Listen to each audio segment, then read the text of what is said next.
Hello and welcome everybody to Dice Fables. I'm Spencer, your dungeon master. Joining us today is the humble hope Amirasen, played by Riley, our exquisite Elspeth Amirasdottir, played by Abby, our outgoing Olaf Brandtrokk, played by Guy, and our languid Lucia, Aurora, played by Mia. Hello. I'm sorry. Hello. Hello. Life happens. Yeah, just don't apologize. People on the video don't know you were late. That's true. Can't believe we have been on time without a missing Yeah, I session know. for like 10 Not a single one. weeks in a row. We've never missed a session. Anyway, hello, my friends. Hope life is treating you well. What's going on? What's happening in this game of ours?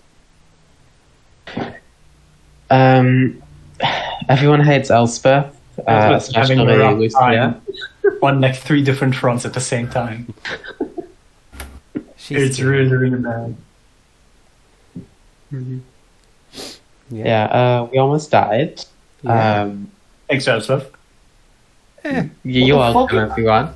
I'm sorry, I feel schizophrenic right now. There's audio coming from somewhere. Is it me? That sounded like an ice cream truck. Yeah. Okay, yeah, no, I am on site, thank you. It's just playing in the background. I definitely hear ice cream music. I'm going to pull my door, wasn't it? Please continue. But yeah, we found a fallen angel called Gondor.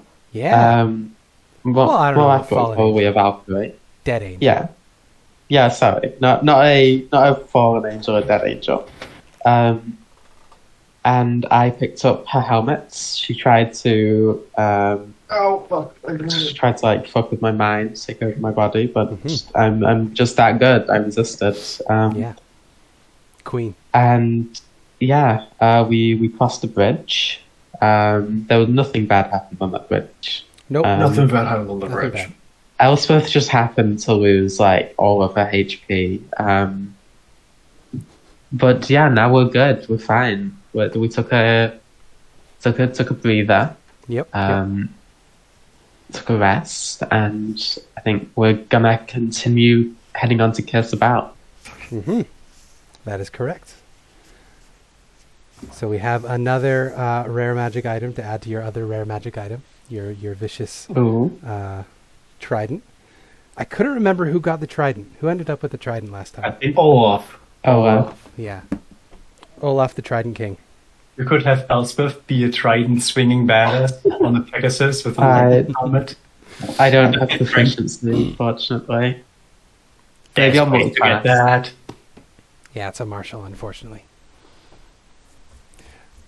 Also, I completely forgot that sorcerers don't get medium armor proficiency, so I almost gave Abby an item she couldn't use, which would be the second time in this game. So, back to the game at hand.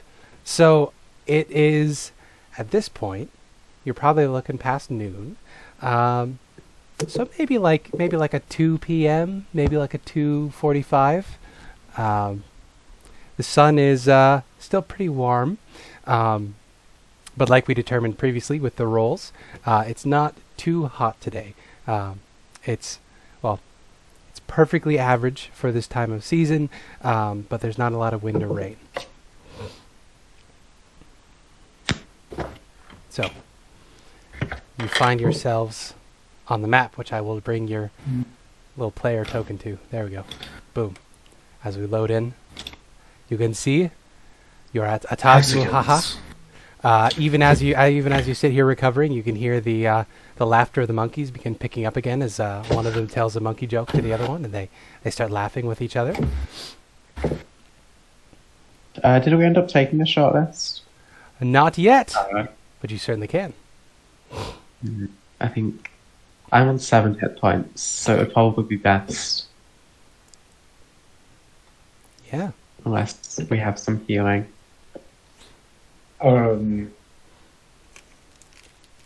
Olaf can use Cure Wounds, I believe. And that'll just tide you over until we can actually get to a proper resting location. All right, You could stay with monkeys. I'd rather not. So Olaf is going to come over to you, seeing that you're quite injured over I forgot how you got injured. Was it just the statue fucking I you got up? hit once by the big statue. Yep. It dealt like Yeah, almost it's- 30 points of damage. He's not quite sure where to look at you in the face right now because you're wearing the helmet. But he puts a hand on your shoulder, just like, let me. And he's going to cast Cure Wounds. He submits. For 9 points of healing. Very nice. Alright, Very nice. nice. That should be good. One attack of the golem would have knocked me out. Yep. The runes on Olaf's hands glow dimly as his hands sort of move over you, and you can feel the little bits of you that got bruised knitting themselves back together. I'd rather not expend myself right now, as there might be more to come. But this should tide you over until we get to the campsite. Don't worry about it. I usually stay in the back anyway. Good to know. Right. Okay. So should we follow the ditch towards Kirisabal? Yeah, let's carry on moving. Yeah. So you can get through one more hex before nightfall, which is going to be 3 more random encounter rolls, potentially. I roll to see if you get a random encounter, and then they might overlap with one another, because I read the rules several times. On the 3rd time, I maybe understood them. They are so fucking confusing. Yeah. This They're is like not some old school table shit. Okay. What is your It's an old marching order campaign. for the day as you move your way through this next section of jungle? Someone else want to lead? There are 5 of us.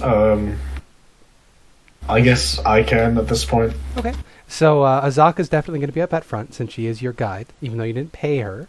You paid her in services rendered.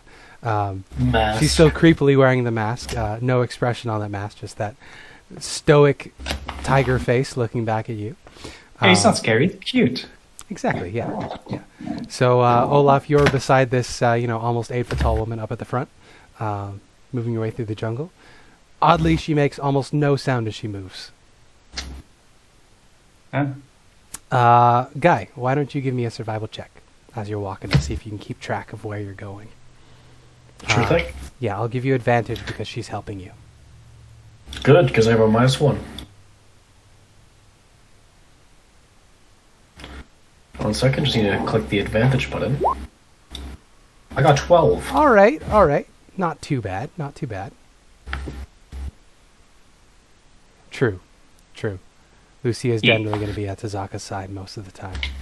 But it gets boring if Lucia's always making the survival checks as you're working. I know. through the forest. Well, yeah, but they can just be there but not be an active Yeah. participant in the survival. It is unusually quiet as you make your way through the jungle. You hear, there's all the regular jungle ambience. You get the hooting of monkeys, the distant laughter from the Laughing Gorge, the cawing of parrots and chirping of various birds. But surprisingly, the day goes by relatively quiet, and you don't really get much sense of anything good or bad. It's just sort of an uneventful, uninteresting day. And then the sun goes down. I think Levi that sneaks off during That's inane. Too inane. Yeah. Yeah, I guess we try to find a spot for the night. The weather conditions have been relatively fair recently, haven't they? Yeah, and like I said, you haven't seen any big sign of a lot of big game moving by. No signs of predators, anything like that. So it's honestly it's been a idyllic day. It's not even been too hot. that giant must have scared off all the dinosaurs or whatever. Or this is the hunting ground of something much bigger that hunts at night. Maybe. We don't know yet. Okay. Positive thoughts, right? We should probably find somewhere to sleep for the night. Rather not be out in the open, considering how that has fared for us in the past. Right. Don't wander too far. And is there if I roll to see if there's anywhere we could potentially sleep for the night? You tell me. What is your approach to this situation? You're in the midst of jungle on all sides. You see no particularly interesting landmarks at the moment. Right. Well, it's more a case of following terrain. seeing where it rises or dips, and seeing if any ledges and short drop-offs occur, and if there are any sort of spaces beneath caves, essentially. Okay, so you're going to try to find a nice little cave you can snuggle up in. Yeah, or maybe even a trench at some point between two fallen trees, something like that. Okay. Looking more in terrain as we go about this. Yeah, to me, that sounds like a roll in the survival or perception category. So, Can I have perception, please? Because Yeah, I'm let actually it be proficient in perception. that. Yeah. you'll be using your eyes. Does anybody want to help out? Azaka can, but of course the rest of you are here as well. I shall help out. All right. How do you assist in Olaf's looking? I will tell him. So he's basically looking around for a good place, right? Mhm.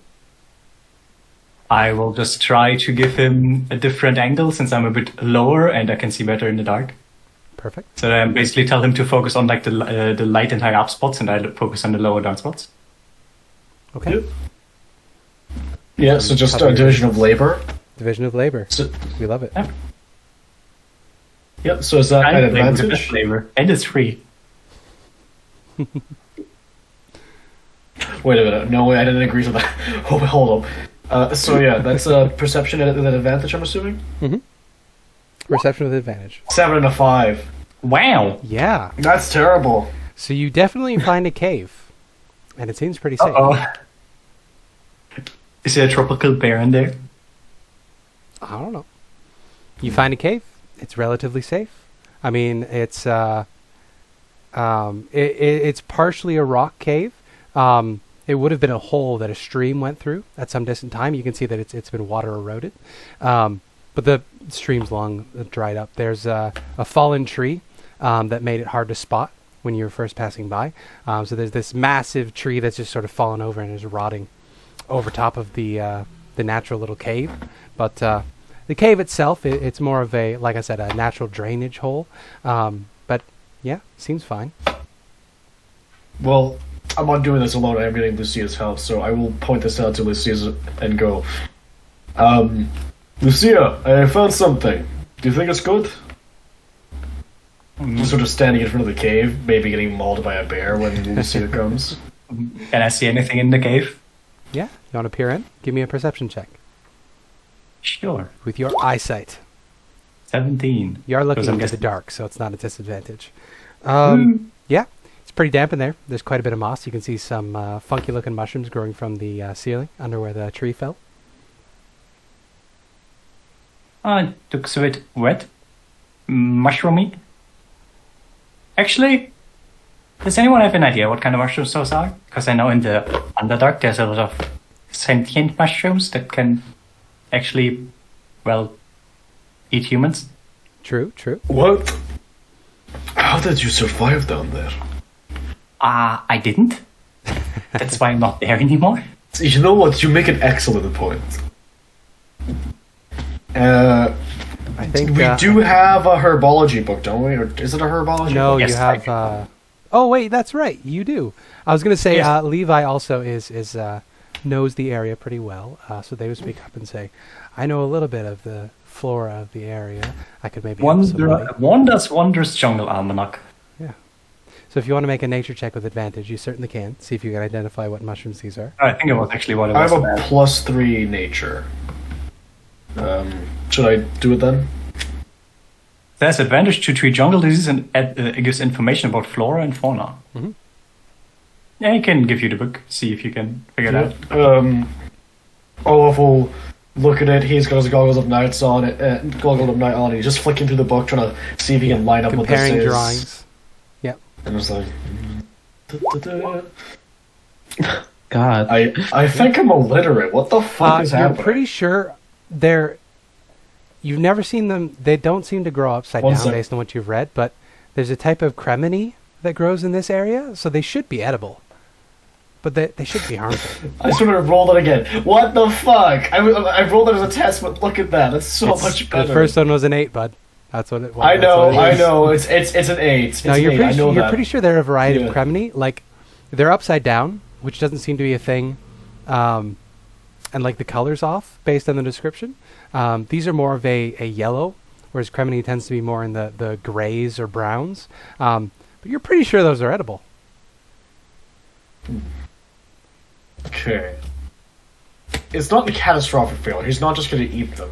It's more of a case of, I feel like this is wrong, but this is the best answer I've got. Would that be an adequate way to go about this? Sure. Yeah. Because I don't want to poison the entire party. Yeah.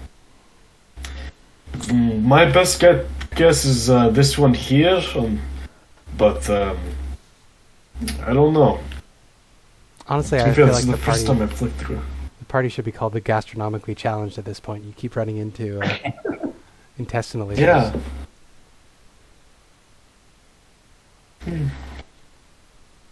Yeah. He's not too sure, but that's the best guess he's got. Okay. And, Riley's doing a test roll. Yeah, apparently the dice hate me Yeah. in particular. Yeah, so Olaf is actually going to step into the cave at this point. Okay. Like, properly. Yeah, yeah. And he's There's just no going to make mushrooms sure in the that... entrance. They seem to be...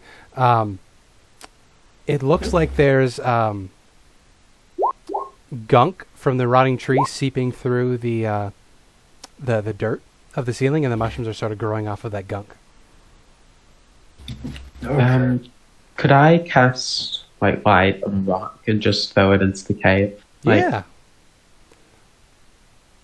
Those of I'll you do who are that. relying on dark vision are suddenly a bit blinded by this little pebble that just goes shining and bouncing down.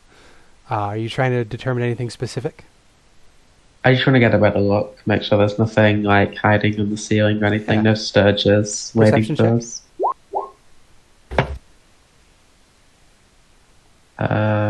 Perception. You don't see anything in particular. I mean, it seems relatively safe. It's Okay, certainly no, isolated. okay.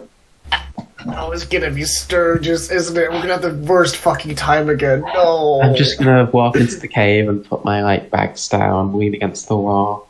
Okay. Yeah. Are Everybody- you eating the mushrooms or not? We have rations, we might as well use them. I mean, I've been wrong in the past, I can admit as that much, but so I don't feel too confident. Feed them Although, to Levi. feed them to Alright, the now- Levi non-present looks guest. between the two of you and shrugs and says, won't be the worst thing I've put in my mouth. And then they just sort of shove their way past the two of you into the hole. Hope says, I'm not eating any mushrooms, with a cringe. So yeah, Levi walks forward and goes to pluck a mushroom. Levi's able to stand up fully If in you're here. The going rest to of you, eat them, at least cook them first. they nod at you and say, I'm just going to see what they're about.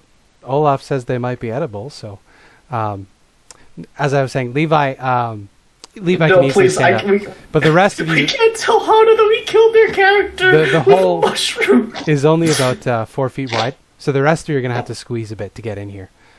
They walk into the middle, reach up, and grab one off the wall, rolling an 8 on their dex save. As soon as they brush one of the mushrooms on the ceiling, there's this this popping sound, and all of a sudden just a yellow haze fills the area around them. They react in surprise, jerking their hand back and bump another one. There's another pop with more of a yellow haze. I'm going to need Olaf and Elspeth to make Constitution saving throws because you're at the front of the tunnel. As Levi inadvertently sets off a chain reaction. I'm going to scream. Okay. Both of you are fine. You're not poisoned as you inhale the spores.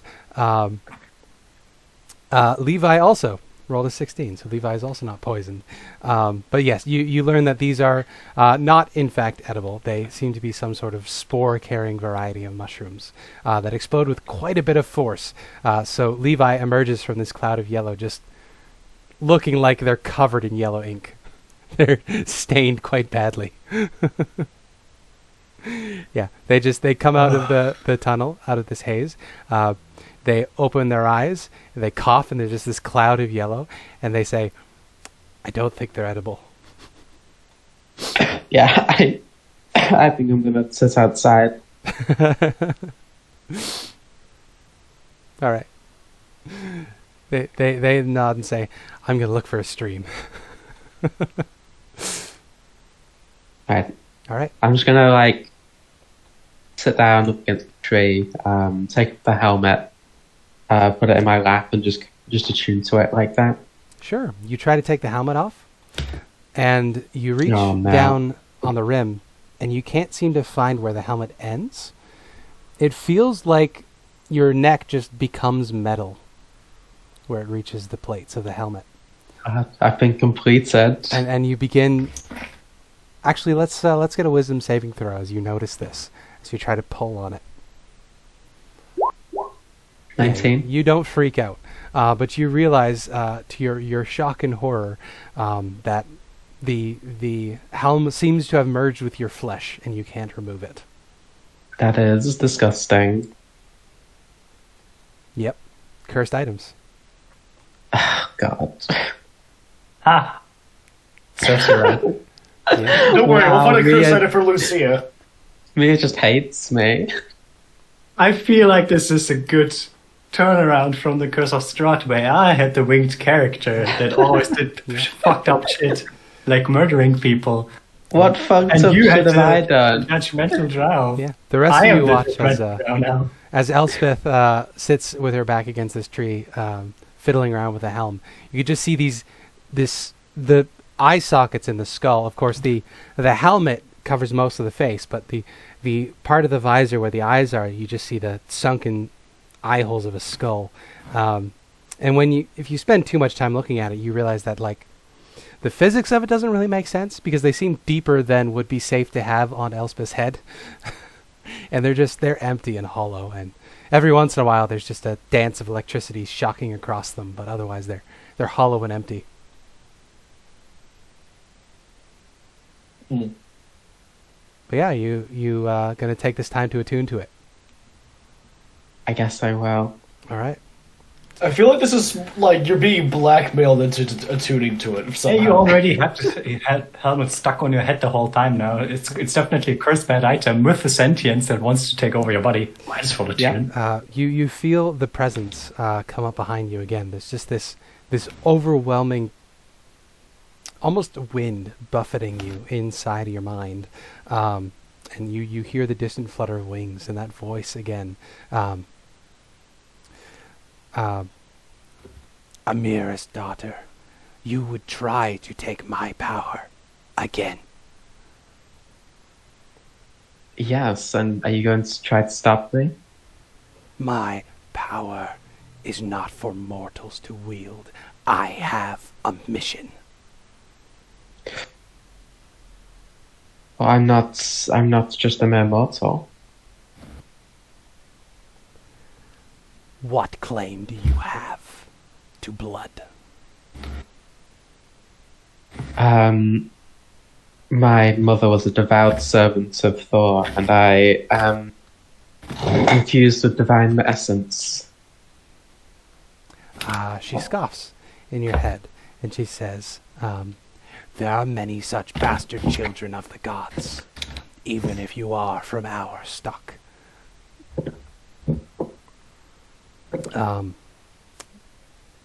Shit, what are they called? My brain is farting. Aesir? Aesir, thank you. Even if you are of Aesir stock, your blood is tainted with mortal blood.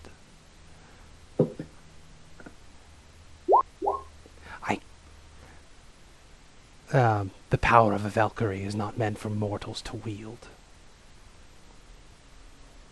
And what if I want to wield it anyway? What if I need it for myself? She scoffs. The way I see it, you and your master haven't really done much to help us recently. It's not about Just- you. It was never about you. We may provide a heaven for your kind, but it is in return for a service you will render unto us. I'm not the biggest fan of that deal. It is the deal. We reward for your service It is payment. You are soldiers. No. I don't think so. You feel like bits of you are being peeled away as you can feel her rifling around in your head. Give you a wisdom saving throw.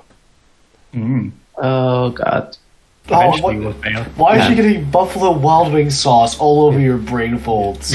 She says, you say you are not a soldier, but you have killed. And you see the image of the guard that you killed that one day. You see, you killed a terrafolk, didn't you, as well? She goes back into all of the murders you've done. She says, you are a weapon for the gods to wield, a weapon I could wield. If I'm a weapon, then I'm not going to be ordered by anything. I'm going to seek my own means, not some... I don't even know what you want.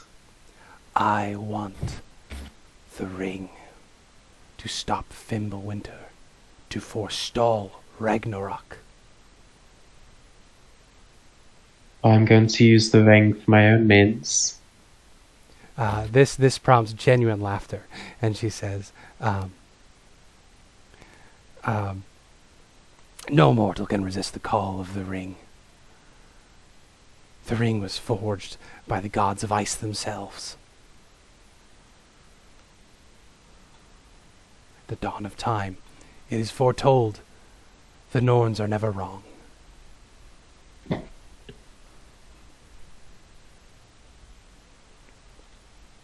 If you seek to wield it, it will wield you, just as I will wield you. And then you will bring about the destruction of all. No, I'm not. If all I am is a weapon, then I'm going to be a weapon for myself and for the people that I care about. I'm not going to submit to you just because, you think the universe has put you in a place above me? Yes. No one is above me.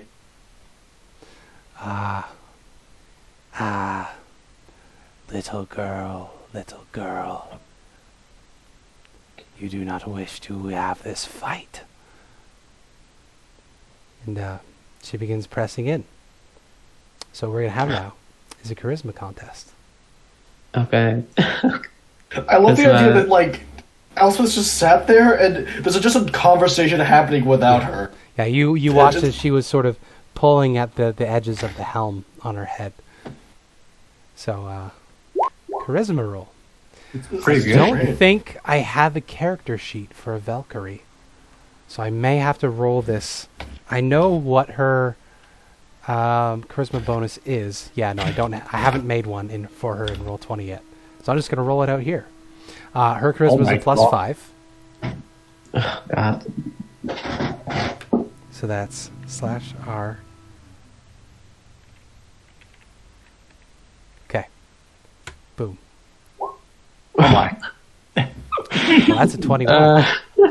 Easily Are you beats gonna your go 15. crazy? Easily beats your 15. Yeah. So Elspeth, you feel yourself being quashed, and you feel as though hands are pressing in around you and sort of pushing you down, down, down. You can feel yourself condensing and being confined. It's extremely disconcerting. It feels like you're being wrapped in plastic, would be how we would experience it. It's just, there's no air. It feels damp as you're just sort of encased and you can't move. And gradually, the only sense that you can have of the outside world is your vision. As your body looks up, looks over at everybody else, stands, and begins walking away from camp. God. Where are you going? Wait, what? Should I or you, or should we follow? Yes. Okay, make sure they don't get too far. We'll stay here at camp. Alright. Ellie, what's up? Where are you going? She does not answer. She ignores you and continues walking forward. I'm going to follow her and kind of put my hand on her shoulder. Is something wrong? Her body stops, and you see the helm turns to you. And instead of the electricity that you saw previously, there are just these two white pinpricks of light at the base of the skull's eyes. And they just sort of stare at you for a minute. And then a voice comes out of the helm. It says, "Unhand me. I have a mission to accomplish." Yes, we do, and you need to rest before we can continue on that. I must find the ring. I don't know what you're talking about, but you have to sleep. Come on, We Ellie, do let's not get back sleep. to camp. Yes, you do, Ellie. I forgot to Come look on. at your character sheet to see what your abilities are. You have an ability where you can fly, right? I can fly once per day, and I already Once used a it day. at You already the used it? monkey Okay. thing. Well, I can I'll levitate. tell you what your goals are. Your goal, at the moment, if you want to roleplay Gondel here, Gondel knows that her quarry, or the people she's chasing, they're off to the northwest. So she can't head Okay. southeast. She needs to get away from these people. She doesn't necessarily want to hurt them, but she doesn't particularly care about them either. Alright. I think the best thing in my arsenal to do that is probably just either Misty Step or Gust of Wind. Sounds good. She would probably Misty step away from Hope at this point and say, return to your friends. Forget you saw me. The end is nigh. Ellie, where are you going? Come back. He'll try to chase after her. Yep. At this point, she would probably send a gust of wind your way to ward you away again and say, this weapon you once knew belongs to me now. It has been commandeered for a higher purpose. Forget What? you knew her. Move on with your lives. Hug your loved ones. The twilight of the gods is at hand. Can I make some sort of like insight check or something? Yeah. You're a lore bard. Give me a religion check to see if you can figure out what he's talking about. Okay. Yeah, there's just this massive blast of wind that buffets you. Yeah, 16. So you're being held back by this massive gust of wind as Ellie sort of tries to push you away from her. With a 16, Twilight of the Gods. You know what that means? That's Ragnarok. That's the prophesied end of the world. You know that Odin Allfather was told by the Norns a long, long time ago, and he saw in Mimir's pool that there would be a great winter when the... Can I? No, what I mean is, can I tell that my sister is being fucking possessed? Yeah, at that point. Okay. Whatever was in that helmet has taken over, and they have some tie to Odin. So Dissonant whispers. there you go. Yeah. So Ellie, she's still occupying Wizard your save. body. So using her charisma, but the rest of them are going to be your stats because it's still your body. So give me your save here. I'm muted, sorry. What save is that? Wisdom. Wisdom. Wisdom? Okay. So 10 plus whatever her wisdom is. Yeah. Well, we'll just use your wisdom for now because I didn't make a character sheet for her.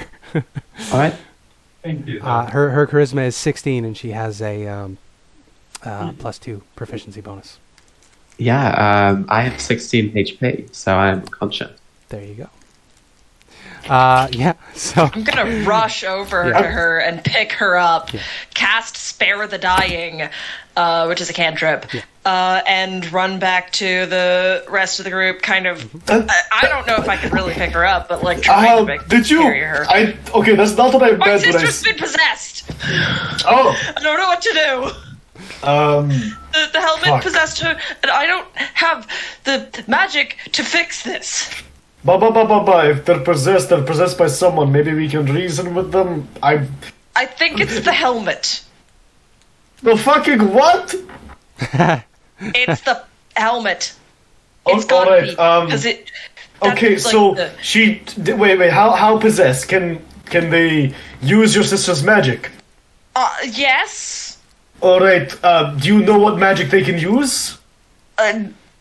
Well, she used Misty Step and Gust of Wind, so. Stipulations for those is she has to be able to use her hands and be able to see where no. she's going. Oh no! Okay. I got more meta magic when I leveled up, Cut off her hand. and I took subtle spell. Hey, there you go. They don't know that. You don't know. I don't know Does that. subtle spell remove all components? Yes, it does. Good God. All right. Well, So we everybody's don't know freaking that. out. We're gonna proceed as such. All right. Azaka, can you set up a tent, please? She nods. She's already doing that. She looks at the rest of you. She says, I feel like in time I could help with this, but the mask hasn't granted me anything that can help remove an entity yet. Maybe we don't need to remove it for now, but we can reason with it.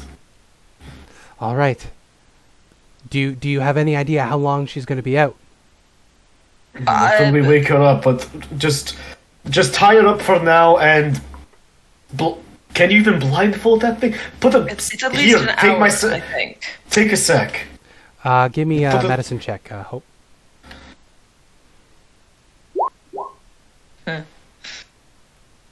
Maybe. Oh, that's a 5. You have no idea. She's KO'd. That's all you know. She's KO'd, but I passed Spare the Dying, so she's not on death saves. Yeah. Lucia, how good are you at tying hands together? I know this is probably against your morals, but this is kind of a weird situation we're in right now. Never I'm going to take away any materials that she has for any of her spells. Okay. Sorry, Lucia, you were saying something? I'm going to be honest, I do not know. I've never had to do that. Anybody Well, that would like to restrain her can give me a sleight of hand check. I'll let it be an advantage because you're going to be 2 of you helping. Yeah. At least 2. I think Lucia would probably be the at best. it. They- Lucia is enjoying herself right now. I 16 think. isn't so bad. So you, Lucia leading the way, you secure Elspeth as best you can. You tie her hands up, tie her thumbs together so she can't move her fingers around. You put a blindfold over her face. When you go to gag her, you realize she doesn't have a mouth. There's a plate over where her mouth would be. So, I mean, you could tie something over that, but you don't know whether that would stop her speaking necessarily. That's unfortunate. Okay. This Any is why we other- need to go to Uralunga. Any other preparations you want to do?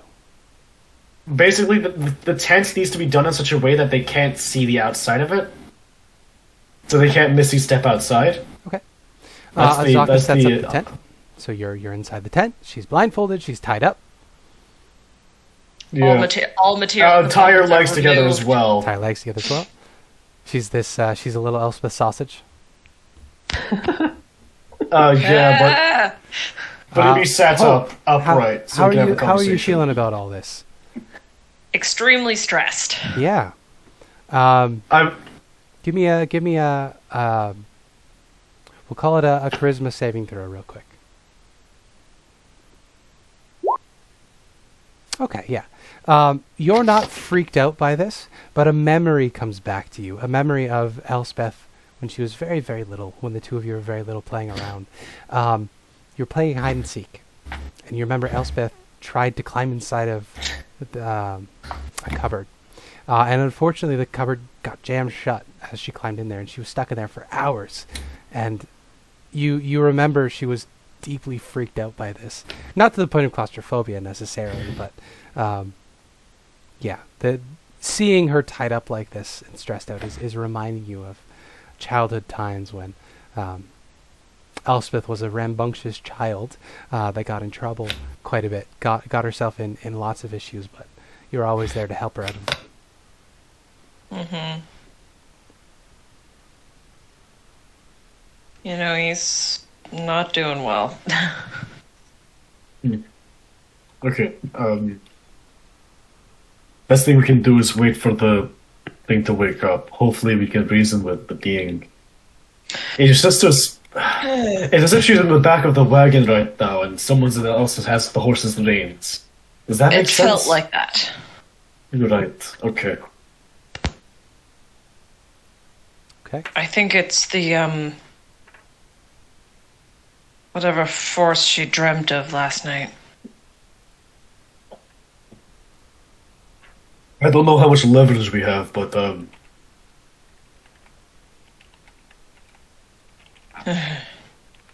you're gonna have to trust me. I may say some things I don't really mean, but I've got to convince that thing that we might go to that extent if the conversation goes south. Okay. And I don't really know what we can really do. Hopefully we can reason with this being to give you our sister back. Give you your sister back. There we go, I can't speak. And our friend. Yeah. Alright, you stay outside just in case.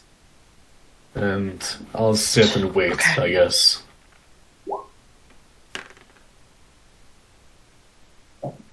What's with these silent fucking charisma saves? Nothing. Nothing's happening. Definitely not. Oopsies. But yeah. With this possessed.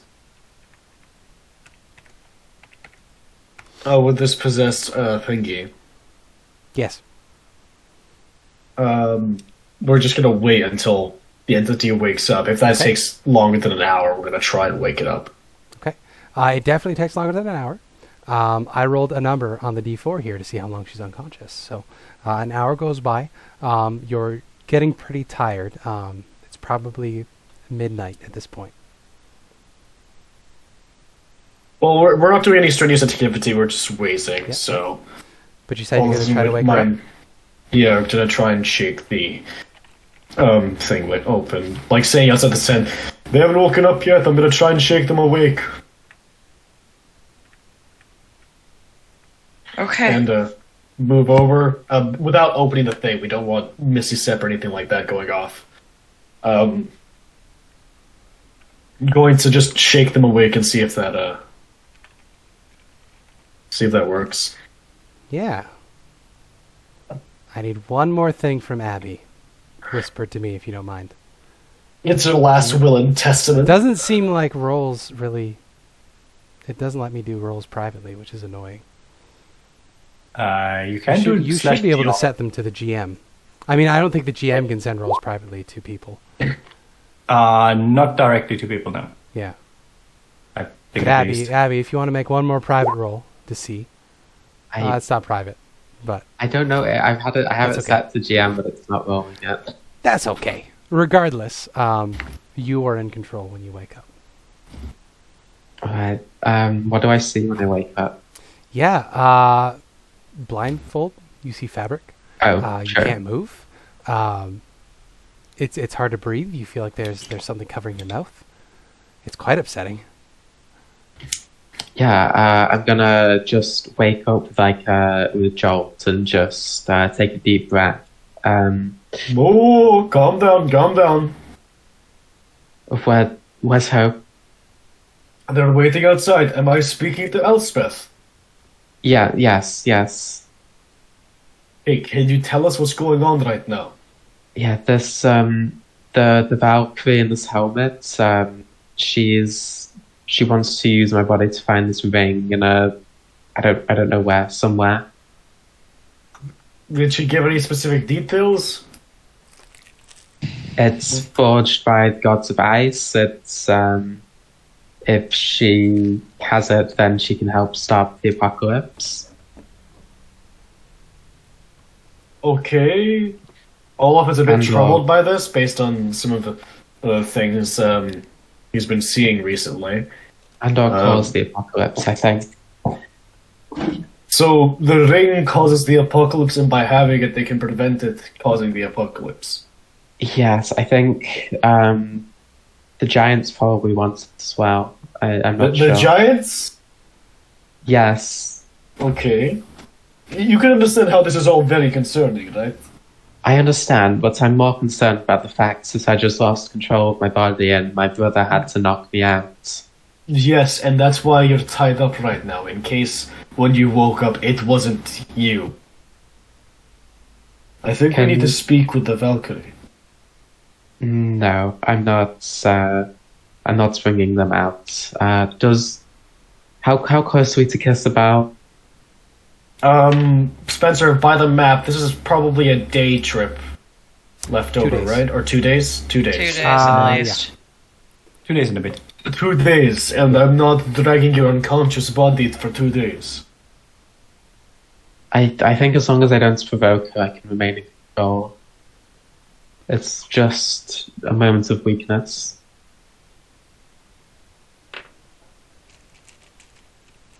If you want, I can tie you up every evening just to be safe. I'd rather you don't. This is quite... I'm not the biggest fan of that under the circumstances. What exactly happens if you wake up and it's whatever this Valkyrie and they leave while we're all asleep and we can't do anything about it? We have watches, don't we? I just don't want to be tied up any longer. I can understand that, but this is a very hard situation to be in. Imagine if this was happening to Lucia or myself or Azaka. They'd become a liability. I don't want you to be a liability. Especially with everything that's happening right now in the jungle. Right, wouldn't want to turn into liability. Can we, how about just for tonight, can we do it? At least let me see what's going on. In what sense? You're still we're at the campsite. You're in a tent. You're not going to leave this tent. I will stay in this tent with you tonight. Respectable distance, of course, but it's just so that, if I'm not mistaken, you have a spell that you can teleport somewhere within line of sight. Yes, I just let me go. I'm not going to be tied up forever. Oh well. And I go over and start trying to untie her. It's fine, Lucia, but Nope. you understand if you try to run again, we're gonna have to knock you out and bring you back. I get that, but I'm not going to. I know what I'm doing. It's not so much that you can't untie them, Lucia. It's just Olaf was helping you, and he tied them a lot tighter than you thought, and your fingers are just a little too weak to pull the knots free. Olaf, can you try to pull really hard on this end? Olaf will come over and help Lucia untie Elspeth and just say, if there's anything at all, any sign that the Valkyrie is taking over, or anything that we should know about, tell us.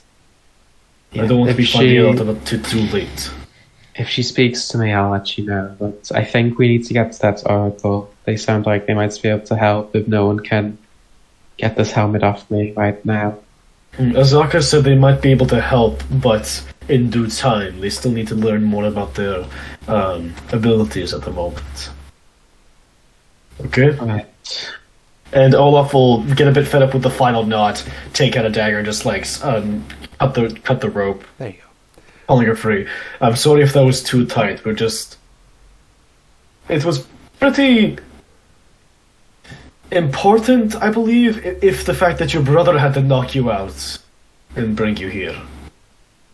Pretty dire situation. I understand why you did it. I just wasn't that big a fan. I can imagine, not thrilled. Right, we'll keep an eye on you tonight. Hopefully, this is just a blip. Yeah. Hope, where were you during all of this? Hope was a little ways outside the tent. Olaf told him not to be inside, and he really doesn't want to be there for the conversation with the thing that's possessing his sister. Mm-hmm. So he was kind of staying out of, unless somebody... He's staying out of, direct earshot, so he can't hear, the individual words. He can just hear, there's a murmur of conversation. Mm-hmm. Yeah. He's just kind of probably just staring at his feet. All right. Give me a perception check. as you're standing there staring at your feet.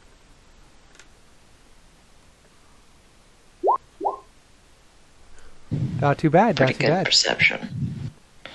You catch a bit of movement out of the corner of your eye. This is right around the time you hear voices from the tent behind you. You can't quite make out what they're saying.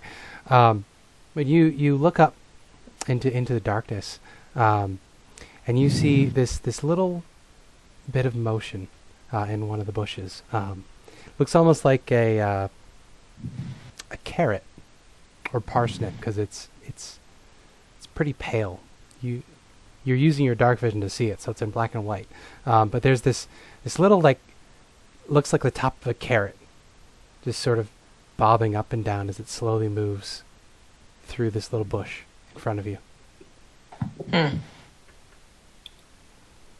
A dagger is out, and he just carefully watches it. Okay. As you watch, it stops suddenly, spins in place, and then dips out of sight. He's going to be extra vigilant for anything else like that. All right. And Azaka. Yeah, she looks up over to you from the tent. Pardon me. She says yes. He kind of describes what he saw. I will give a nature check for Azaka. Actually, Mia, you have control of her character. So give me a nature check for Azaka, if you don't mind. Azaka, nature. Put it on normal. She doesn't have nature. Nature has wisdom, so let's go. Nature's intelligence. Wait, Yeah. nature's intelligence? Then it would be a 4. 4. She shrugs. She says, lots of creatures in the jungle. If it didn't seem hostile, Am I supposed to be it's probably seeing okay. this? No. This is Azaka and Hope are outside. This is something Hope spotted. Oh no, I mean the handout. Oh yeah, no, I'm sharing things that you've seen as I'm scrolling down, Right, okay. just in case you want to I'm so investigate. sorry, but the idea of a little dwarf man fucking spinning in place and digging down is hilarious. Can I mean, it might I make have a been. nature check? Yeah, give me a nature check.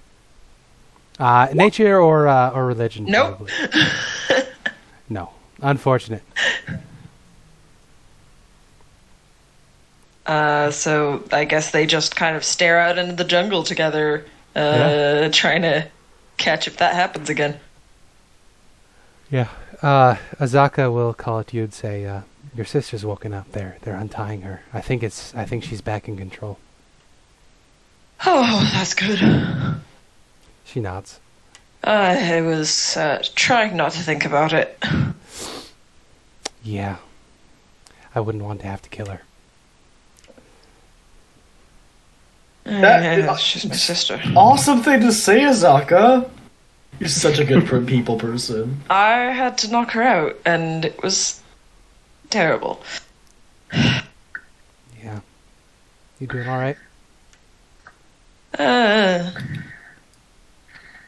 We'll pretend we are.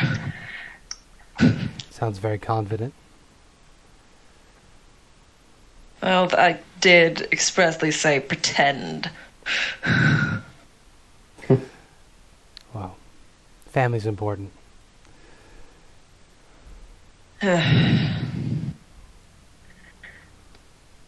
think Elspeth is just going to run out of the tent and run over to Hope and give him a big hug from behind if he's facing away.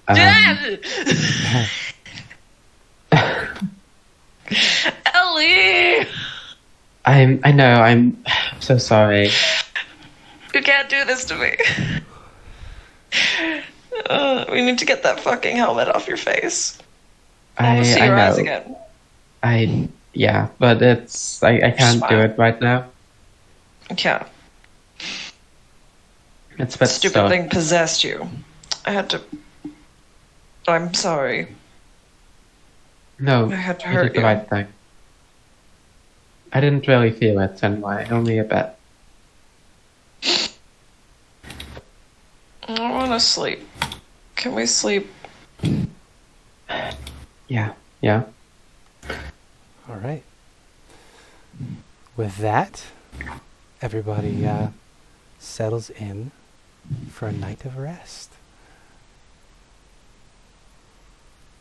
Ooh, We have the tent set up. So we're going to go with the traditional watch order for the night. Yeah. All right. Yep, so Olaf and Azaka first. Olaf and Azaka first. So that's going to be wisdom perception checks from you, please, Yep. Olaf.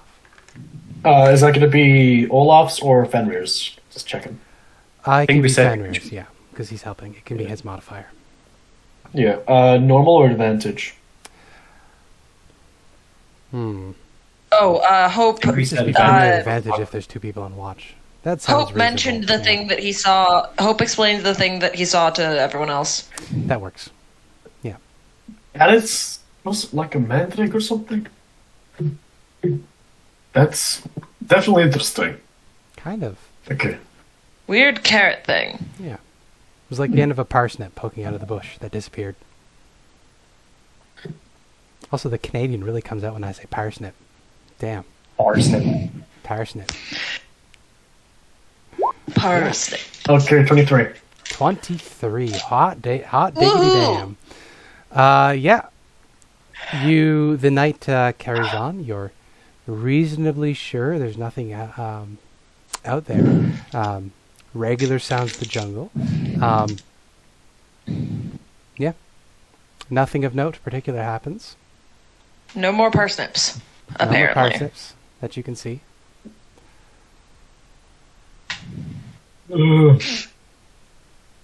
Alright, I think let's not shift over, Azaka. She nods. She says, I could use some shut-eye. She looks up Alright, and I'll down. go wake up the others. She nods. She just sort of curls up near Lucia. Close enough that they could snuggle reasonably, but not close, not so close that it is definitely going to happen. But a little standoffish. Anyways, I'm gonna walk into the twins' tent. Just poking his head through. Wake up, you two. It's your shift. Right. 5 more minutes. Elspeth will get up. 5 more minutes. Very nice. Come on. There you go. All right. So the two of you get up. Getting cucked by the dice. God damn it. I was going to say 5 or higher, but that seemed too obvious. Yeah. I think on our watch, Elspeth will say to her, I think Lucia's scared of me. I would agree with that. I don't know. I mean, she's been wary of you ever since that guard attack, honestly. Yeah, I want people we're traveling with to like me, but I don't think I was wrong to kill the people trying to kill us. Agree. She's got some weird, optimistic mindset about the world that, everything could be sunshine and rainbows if you just try hard enough. And whenever something bad happens, she freaks out and faints. I guess. Ain't that true? She's also a child. She's also a child. She is. She's she also is a baby. As you say that, you hear a grunt from the ground as Lucia, in her sleep, sort of just walks over to Azaka and curls up like two kitty cats. Aw. Didn't get cut by the dice. No. DM intervention. Well, you weren't subtle look, about she's- it. That's she's what the even- 9 was. No.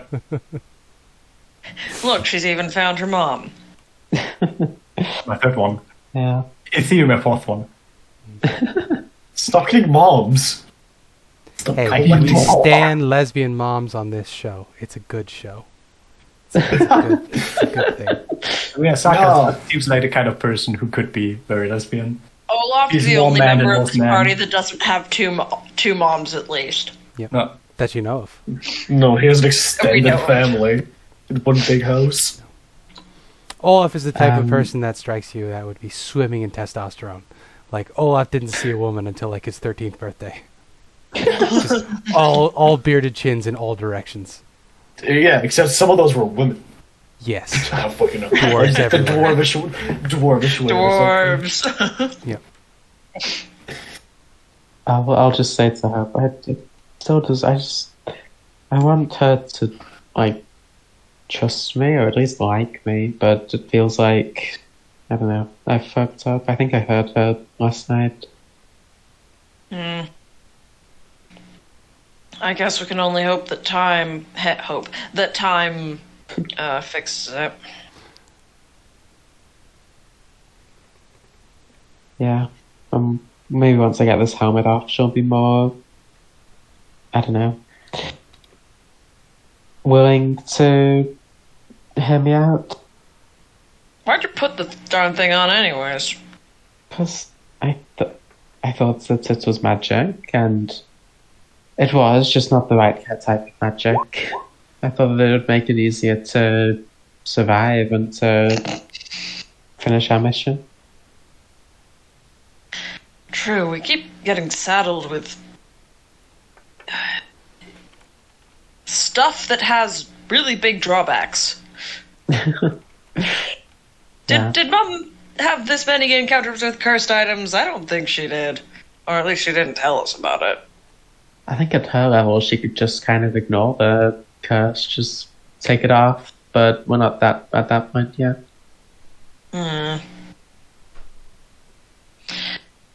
I mean, when she was weak like we are. I don't think she'd like to tell us about that. True. Should we do our perception check? Yep. Yeah, go for it.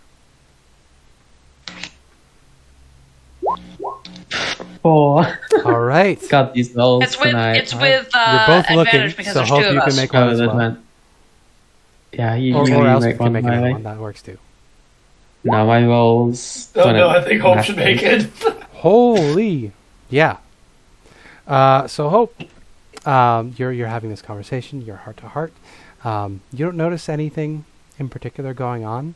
Olaf is snoring very loudly, and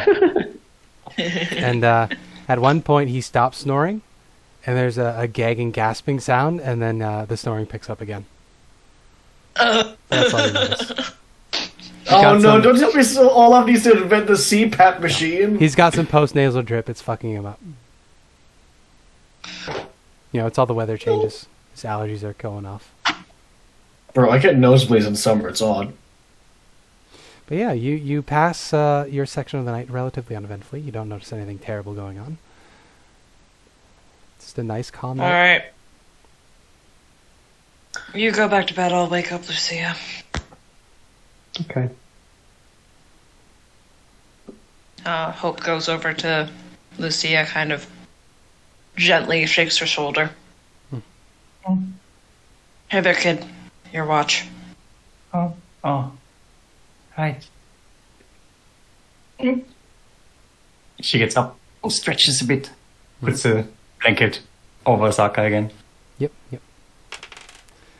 Fenrir. Make sure to hide a certain thing the whole time. Yeah, exactly. That's like this. Asaka would like to know when. Yeah. Fenrir is dutifully at his spot. You can see that Scotch has positioned himself sort of exactly opposite Fenrir and has just been staring angrily at him the entire night. I mean,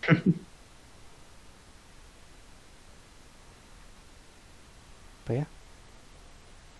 Your section of the watch commences. Levi is up watching with you for this section of the night. They're going to be, they have their ring, their coin out, and they're rolling it between their fingers. And they say, What do you think of the... What do you think of the power in that helmet? Seems scary. I mean, she put it on and then lost control within an hour. I would have hoped that we learned from your ring to be careful when it comes to unknown magic items, especially one that was, well, on the head of a beheaded Valkyrie that we find.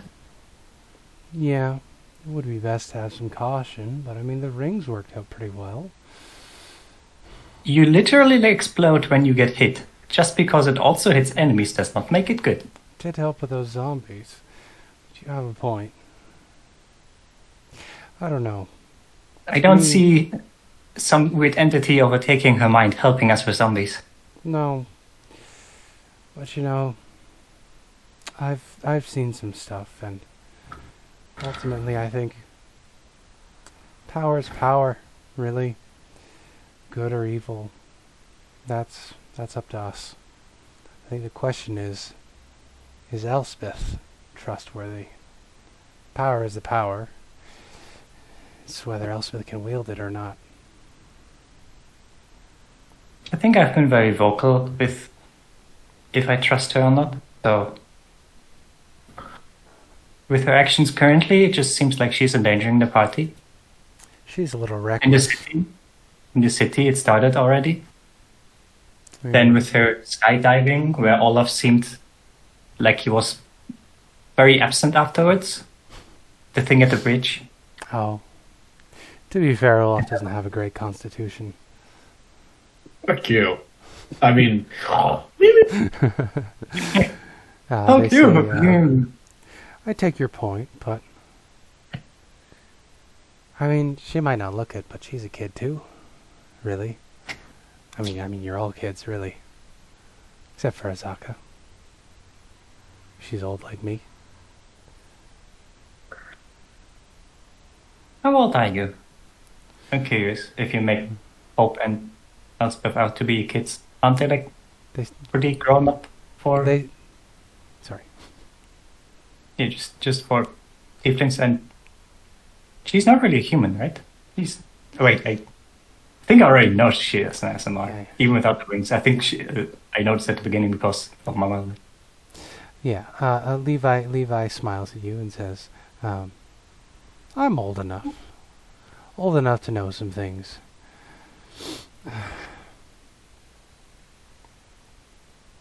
You're also young, honestly. I've seen some things, Lucia. Things that would give you nightmares. Oh, I have plenty of those already. Could you imagine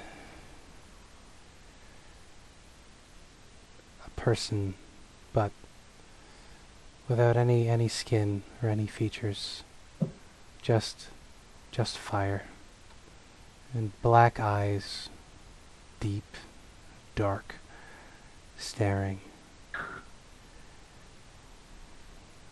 Featureless people made of fire, with whips at your back, telling you to mine, to keep digging, and eventually we'll find it. Sounds disturbing. Thanks for telling me that after I have already slept. Yeah. Well, I escaped, so I guess it worked out in the end. He delivered me, despite having ever to raise a finger. With that, she flips the coin, they flip the coin in the air and catch it, and sit back. They say, they say, father of dinosaurs. His love is the kind of love you have to earn, but when you earn it, you won't need it. I try not to need it. And I think you, and Elspeth, and Hope, and Olaf, I think we can get strong enough we won't need the gods' help. I think they're full of shit. Oh. And they're just Okay. watching all this happen, and doing nothing. Well, I don't intend to do nothing. I mean, that's why I'm here, to do something. That's what I'm saying. Might be heretical. We're better than the gods. They have their plans. They have their visions, their futures. We're down here on the ground doing the real work. It's always been us. My mama always said that the gods try their best to do good stuff, but they can't be everywhere. And even they are not all powerful, so it's up to us to do the right things, to do what we want to achieve, and not just pray for it to happen. They shrug. They say, well, what good are they then anyway? If they're not all powerful and all knowing. I think they are not as all powerful and all knowing as people always make them out to be. They are still flawed. They are certainly more powerful than mortals, and more knowing than most mortals, but that doesn't mean they are perfect. I mean, all of them are just aspects of different beliefs. And if all of them were perfect beings, that would mean all of those beliefs would be perfect without flaw, and I don't think that's possible. Make a good point. Not very keen on them. But hey, guess we'll find out, won't we? We have Maybe.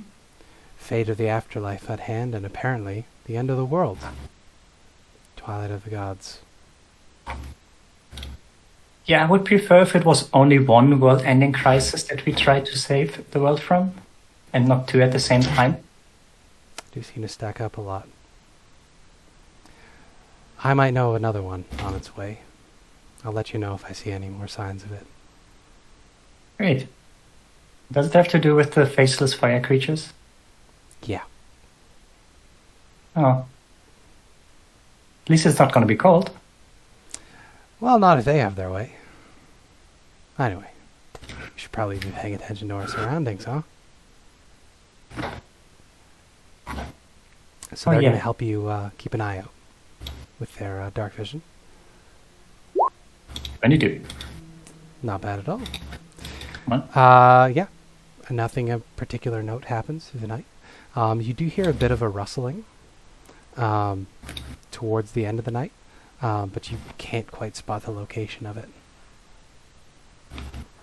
Either this is absolutely nothing, or the most stealthiest motherfuckers of all time. Yeah. That's all. One of the two. I will point out where the noise came from. And just make the shush noise. Okay. It's a symbol. Give me an investigation check to see if you can track down where the rustling came from. Oh god. Nope. Yeah. You think you got it. You're sneaking up to it. And then Levi shouts as the area you were headed for.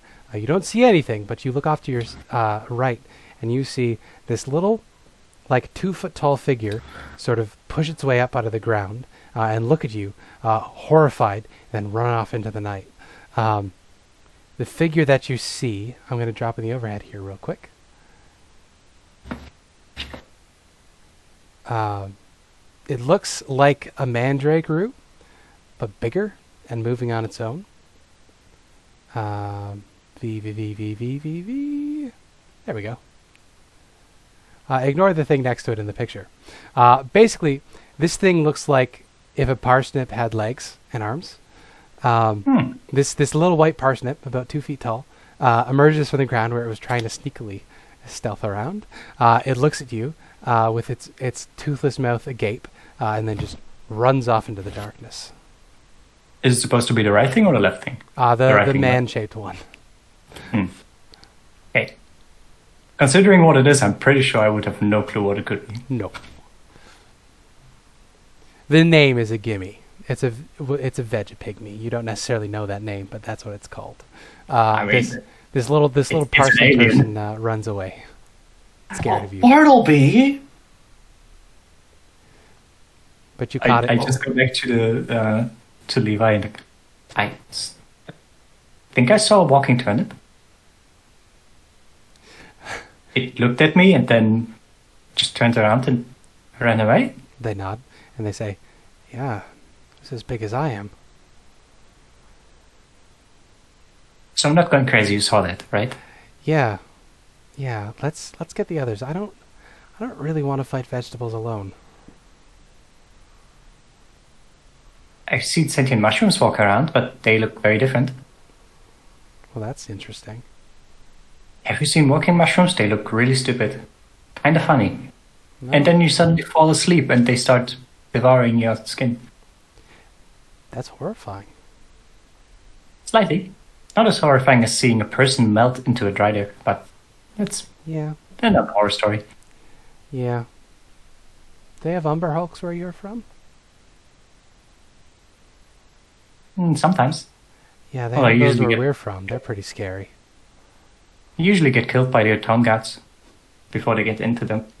And then used in the arena. Yeah. If they survive. You share some Underdark horror stories as you get everybody up for the morning. Yeah, it's true. Both of them are just from world where Yeah. the most horrifying shit is just normal. So Did we everybody's get a talking full about rest? it. Yeah, you had a full long rest, uninterrupted. I rolled all like the highest roll I got for the night was 12, so nothing comes and bothers you. You're fine. But yeah, that little veggie-pygmy was spotted and ran away. He's going to gather his Yeah. friends. I've not heard from Gondor, and I've not said any word dreams, so I think we should be good to carry on. Okay. Good to know. Yeah. As you bring camp in the morning, Olaf, give me a perception check real quick.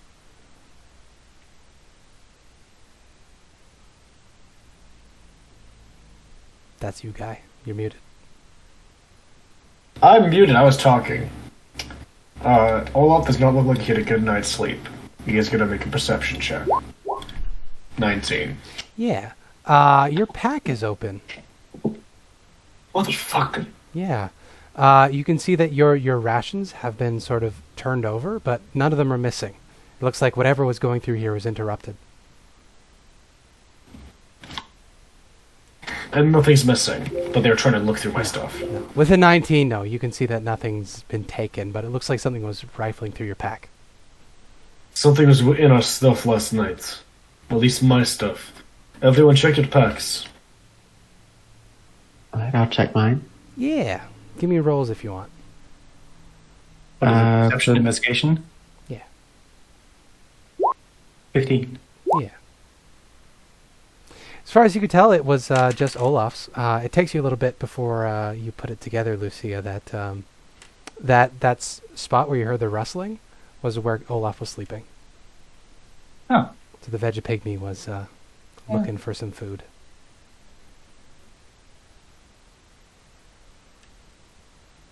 Well, the little walking turnip might have taken it. It was around your back. Right. Good thing you spotted it before I got any of our rations. I'll try to keep my stuff a little bit more guarded next time. He's just gonna rub his eyes before adjusting his goggles and making sure he gets ready for the day. He's also, can we check the weather? Yeah. So that's a 6, 7, and a 7, which means it's, again, not a very hot day, not a very windy day, and not a rainy day. So you have another nice, weirdly temperate day in the jungle. Okay. Good day for trekking. Shall we? After making sure everything's there, packing everything away. Yeah. So, the day begins. For your first stretch of journey, who is going to be up front with Azaka? Hello. If someone else wants to roll a check, though. I did it yesterday, so might as well give it to Lucia today. Okay. No, I'm going to assist Asaka and have Asaka roll it. Okay. Oh, She You can. So, perception. Solid 40. Solid 40. 14. 40 would be nice. Yeah, a solid 40. Yeah, the day goes mostly off without a hitch. You're making your way through the jungle here. It's pretty comfortable and calming.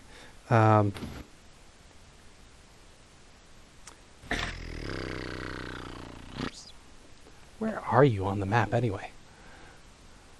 You should be halfway between the end of the bridge and... East of Atasmahaha. Yeah. So this would be...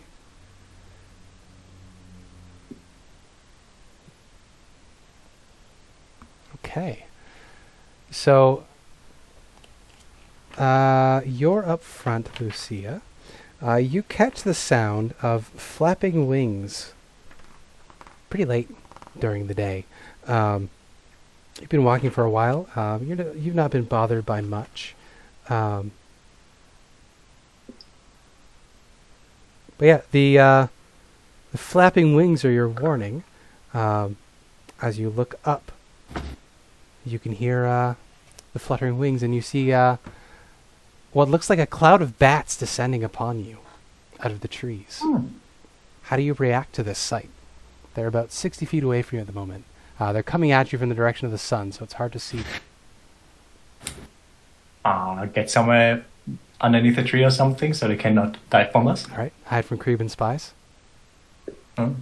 Yeah. Okay.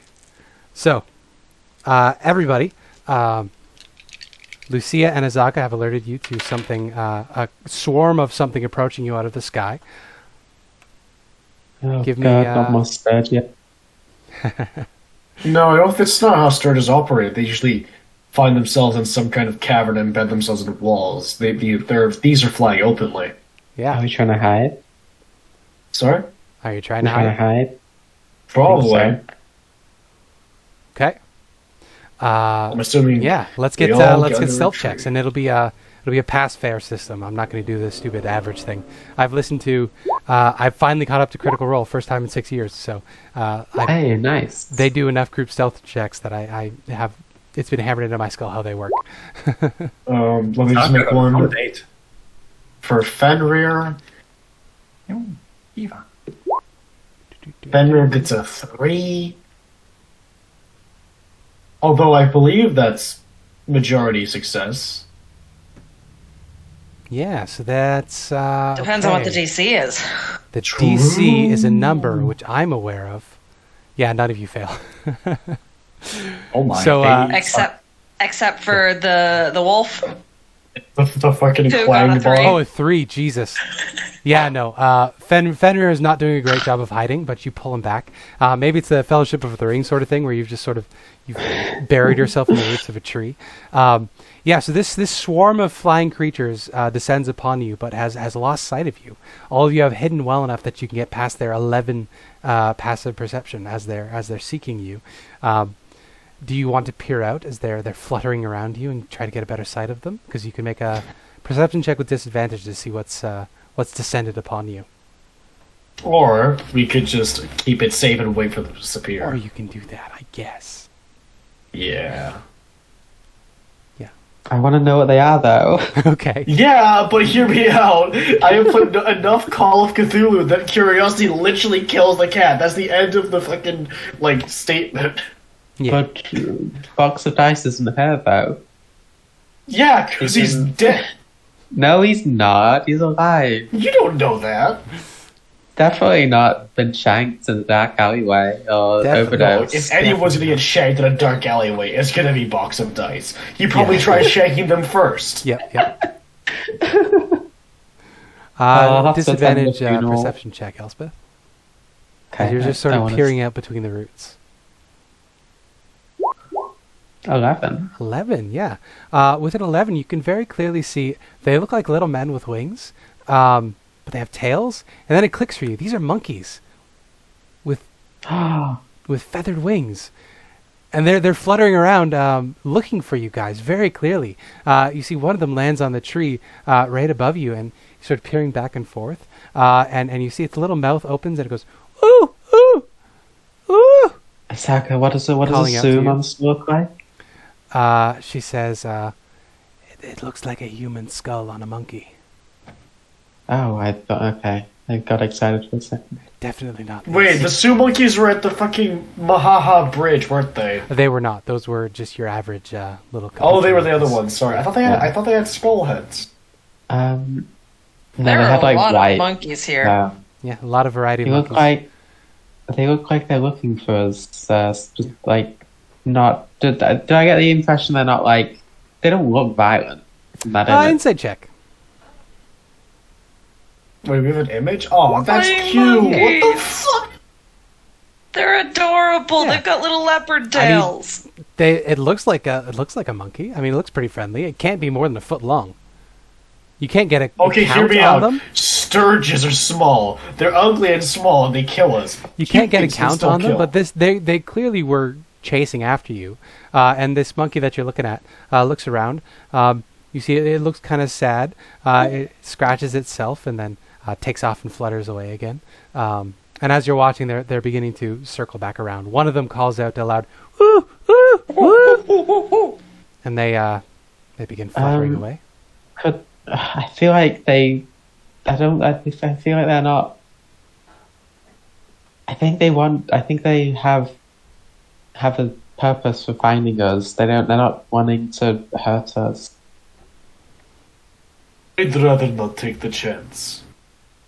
What I if mean, they have a curiosity message? got the helmets meld into your skins. What if they have a message for us or something? Then they'll find us again if it's that important. Well, you've got like 10 seconds. All right. I'm just gonna. I'll stay hidden. Okay. Elspeth resists the urge. She resists her impulsivity. Yep. With that, the flying monkeys move on, and you can emerge from your hiding spot, having moved to a new hex. Oh, that's my map. Don't look. Oh, No, it's a map with location markers. I sent you to the wrong map. Anyway. Obviously, no one knows this map, right? Legitimately, no. There you are. You're on this hex now. So that was the morning. So now you're going to be traveling from like 10 a.m. to 2 p.m. or so. So, who's leading the charge this time? Who's going to be making the roll? If Asaka and Lucia are always at the front, I'm gonna see if I can get up near the front of the party. All right. Hmm. So give me a perception check here to see what you see. 17.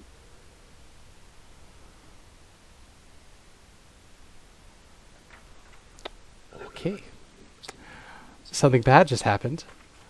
Oh, Let me just read real quick. I'll just be I'll just be like making small talk with Lucia. Like, oh, we've not spoken a bit. How are you? All right. I am alright. Are you?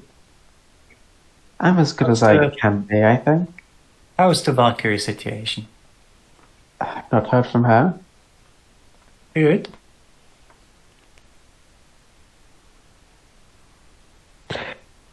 You really should consider before you use magic items. Yeah. I'm sorry again for what happened the other night. I didn't mean to hurt you. Oh, it's fine. I know. I wouldn't want to hurt anyone.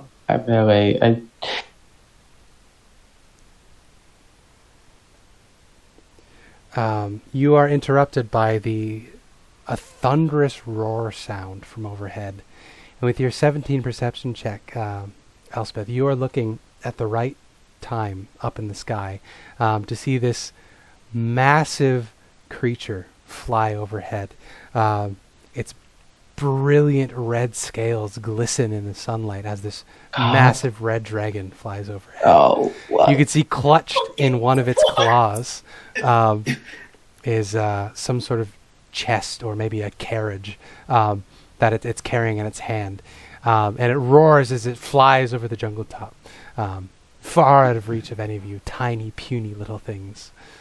Oh, God. I just want to ask, the dragon from my backstory is green, right? Yes. There are 2 dragons in Chult? No! You can see that it's flying in a almost due west from you guys at this point. Okay. West, mostly west, but still south a bit. Okay. It might be in the... Oh, wait, there's fucking Kobold Mountains? Probably there, with a volcano being there and a big red dragon. Yeah, it probably lives in one of the Cobalt Mountains. Give me, if you would like to make a nature check to try to glean what you can from this dragon.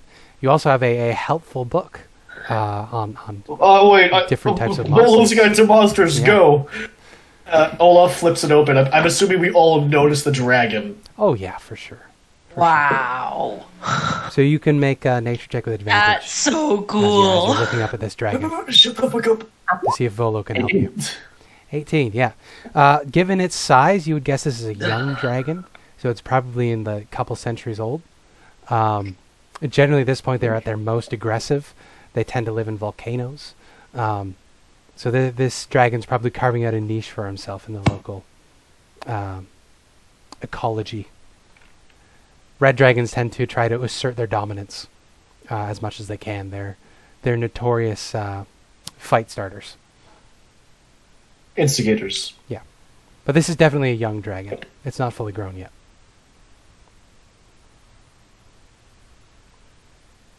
Do you relay that to us? Yep, I mean, yeah.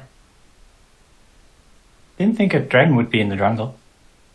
There's actually a green dragon somewhere around here. Which one's the green ones again? I know the red ones are fire, but They're poison. poison. Do you know where it lives? Just so we Nope. can... I just know it's somewhere on this island. For all we know, it's been polymorphed as a merchant prince for years at this point. Oh. Well, I only know very limited information about dragons. But I know one of their abilities tends to be being able to turn into a humanoid form. I wouldn't mind if we got to kill one of those merchant princes, to be honest. Most of them are That was assholes. more of a random guess. That's not educated whatsoever, so don't go starting fights with merchant princes. Or dragons. They're big. Did I tell you that one of them offered me a threesome? Did you say yes? No, he was gross. His wife was a bit nicer. She was a gladiator, but no, he was, yeah. I don't really know what to say. I've never been offered a threesome. But I can imagine that being uncomfortable for you. I'm just trying to be supportive, to be honest. It's okay. But I think if we want to, we probably will be going past where that red dragon lives if it's heading home right now. Well, with the map and what Lucia said, volcanoes, there's quite a few of them, but with a due west heading with only a bit south. Cobalt Mountains? Don't Yeah. kobolds serve dragons? Maybe it's got itself a little empire. As far as I know, they worship them, at least. Interesting. Well, shall we continue? I think we're far enough from it that it won't mess with us, and it seems to have its own loot at the moment. Yeah. Yeah. I bet it would let us buy a bunch of not cursed magic items if we were to get into its horde. Maybe, but Or we could get more cursed things. we'd have to hope that we'd have killed it, otherwise stealing from a red dragon might be a fate worse than death. Or a Yeah. molten death, one of the two. Well, Whereas I'm if we working on think some... Sorry.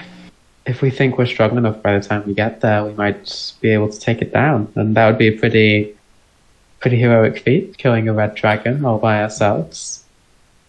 Would be. I could temper its blood into steel. Levi laughs and says, "You know, I remember that Musharib mentioned that his home was taken by Red Dragon, wasn't it?"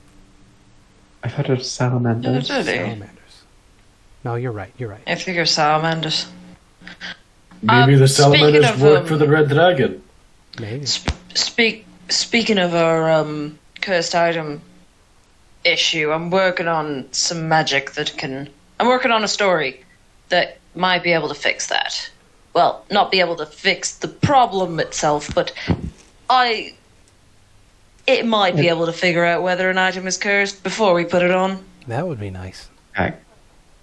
considering it's sounds happened good. twice. Out of character speak, bards can learn identify. Doesn't the big pearl? Right. Azaka nods and says, "We could probably move on." Doesn't seem to want to let. I agree. us. So with that, 2 o'clock go. passes. You're in the final section of the day. So who would like to be leading the group role this time? I could do it. I nominate Okay. Hope. Let's just hope the dice don't hate me. The dice hate me. Doesn't matter if there's not an encounter. Yeah. True. Well, I did roll a natural 20, so Oh no. I was bad, That right? good or bad? I think it's bad. hope.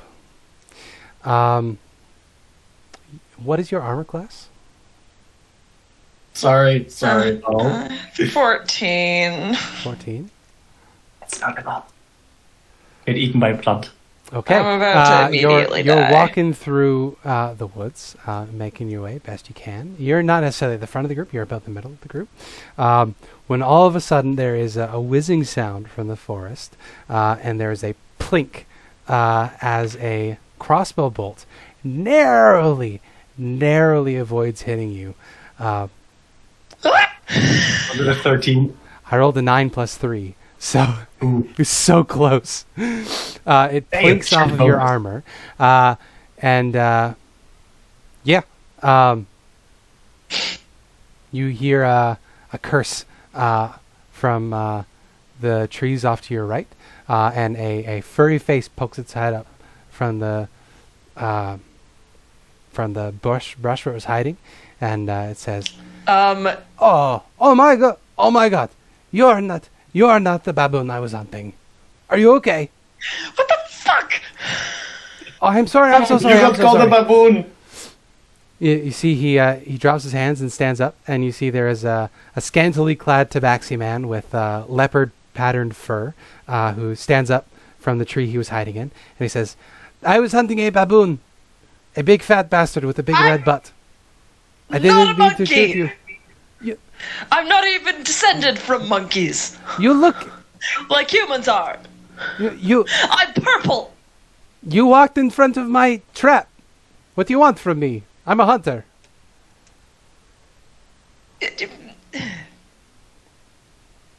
I'm not a monkey. It's okay. Look, we know you're not a monkey. Thank you, sir. We'll be on our way. All right. I'm very sorry. Can I make an insight check on this guy as we walk past? Yeah. So I Because he just might hear just back be- what's happened. Basically, Hope. Well, this guy says that Hope just walked through the I trap just for a got baboon. nearly shot by a crossbow bolt, and the dude's like, "Oh, you're not a baboon." I got a 5 on my insight. I mean, he seems legit. It's hard to get Seems anything off legit. of him, but there's no reason for him to really be lying here. I mean, he shot you, and then he shot at you, and then immediately apologized and revealed himself. I mean, if that trap wasn't good enough to take God in one hit, then it's going to be a problem. We may as well just let them go. Yeah, he says, "Hey, watch where you're watching. Don't 1 foot behind the purple horned one. Don't step there. What? Yeah, you look down and you see there's a little We're snare. in the middle of a trap. You see there's a little snare, just very poorly hidden in the leaves. And there's a little bit of a, like half a plantain sitting in the middle of this little rope on the ground. What type of monkeys are you hunting? A baboon! He said baboons. Baboon. There's a big Well, fat one. Right. Anything Do you special about happen- this baboon, or just good eating? He's fat. They taste good. Do you know Good luck lots to about you. monkeys? What's that? Do you know lots about monkeys? Quite a bit. I hunt them. Have you ever seen a Sioux monster? Oh, yeah. Do you know where we might find one? Ah.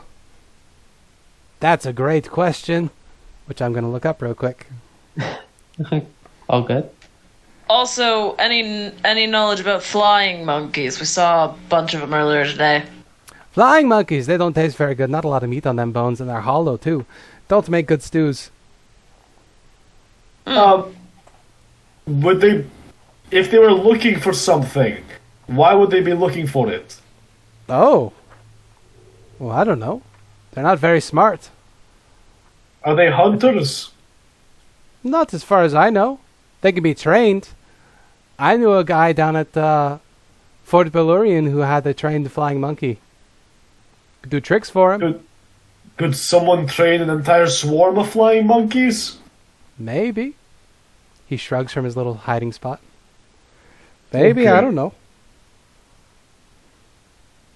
Anyways, we'll naturally transition to him remembering where to find Sioux monsters. Yeah. He says, usually they'll find you more than you'll find them. They're like really dense patches of trees where they can't be spotted.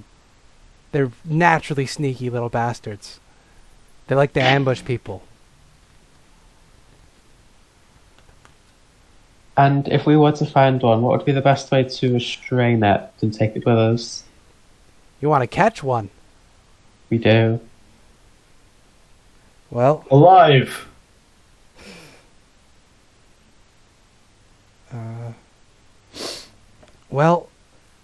don't. They're really clever, and they can lie really well, or they can feign innocence really well. Give me Can I talk? Give me a persuasion check, Abby, from Elspeth. 24. Hot diggity damn! So yeah, so he's just gonna tell you what it says in the monster entry here. He says, you're going to want to watch out because, yeah, they're very clever. They can't talk as far as I know, but they do have psychic abilities. So that skull isn't for nothing. They can hurt you at a distance, and when if they can get real close, they can do a lot of damage. They like to eat people and take their things. Yeah. So, And is there any way to stop that, like, interfere with that ability?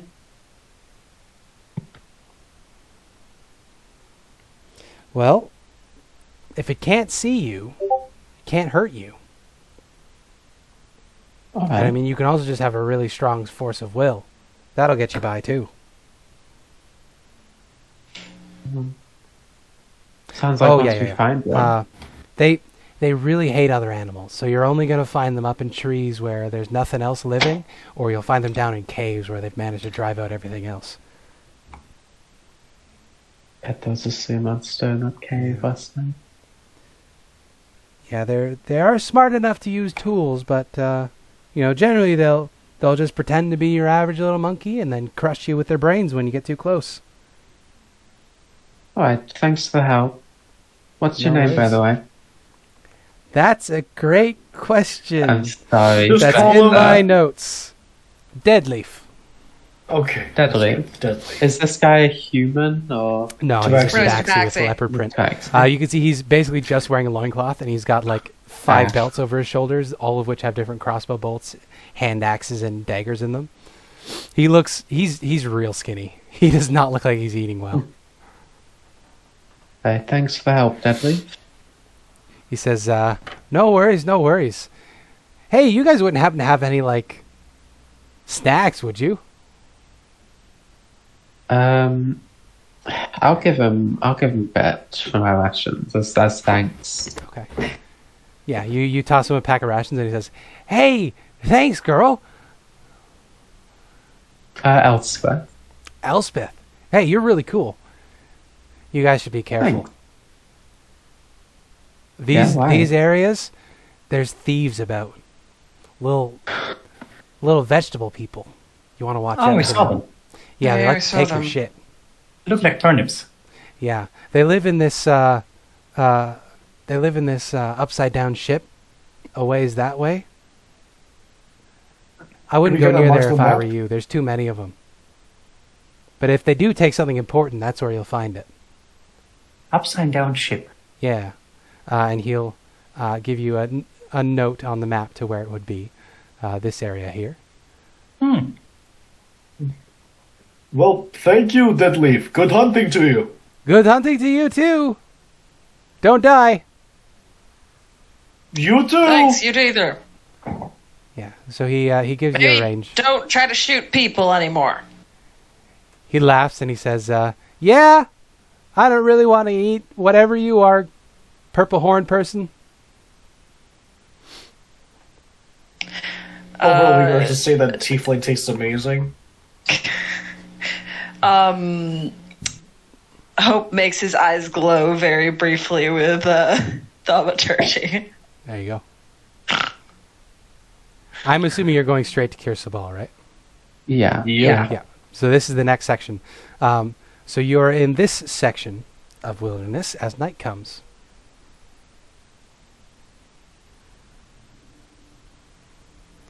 The day has gone by uneventfully. You saw a dragon. You almost Uneventfully, got shot by a just hunter. shot the dragon. Someone got shot. Yeah, you almost got shot by a hunter. But no, you've traveled a good distance. You've eaten your rations for the day. You lost a ration that you gave to Deadleaf. You drank your water for the day. Yeah, it's reaching the end of the day. You're getting tired. The sun's set. How do you settle down for the night?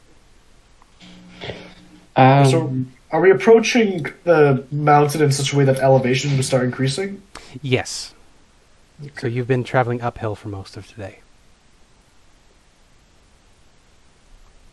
I think I'm going to try climbing up to the canopy. Okay, See if there's any places I could tie myself in. that works. So you're not going to camp in the canopy. You just want to scout from the canopy. Yeah. Okay, give me a perception check. Well, actually, first, give me an athletics check to see how you do climbing. Got it. Right. Perishes immediately. You just get climb maybe up 10 through feet it. up, and the branch you're standing on breaks, and you fall back down onto your butt. All right, I'm going to fly up then. Okay. You use your ability for the day. You fly up to the tippity top of the tree. You alight upon a branch, and you peer out over the jungle. Give me a perception check. 13. 13. All right. So what do you see in the surrounding area? Just remove these real quick. You get a better sense of your surroundings. You are sloping uphill. You can see up ahead. There is a bit of a mountain area. But there is a section along the cliff up ahead where it sort of dips off. Right here. You can see there's this Okay. long stretch of barren area that has no trees at all. Additionally, sorry, you're saying? Is there any indication of what caused that? Has it been Not with locked a or 13. just burned? Not with a 13. It's just, Okay. from this distance you can see past where Kirsabal presumably sits on its cliff.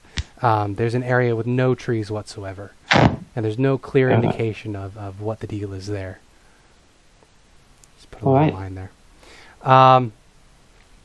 Additionally, with a 13, you can see there is something off to your right.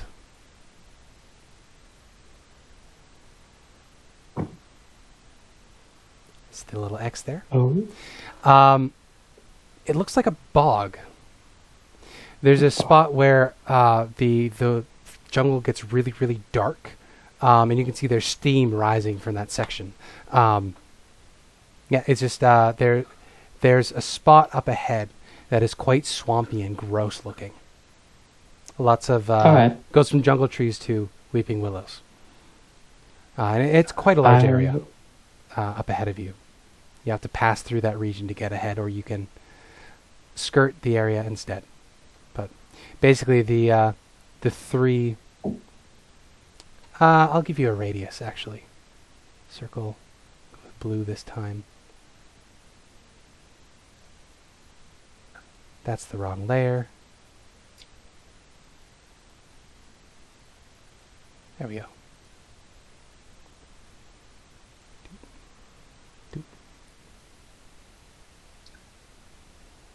Yeah. So that teal circle there is roughly where you'd put it, where the jungle gets really dark. It sinks quite a bit. The trees get quite a bit shorter, and it looks kind of nasty and swampy in that area. Yeah. So you can either skirt it or pass through it.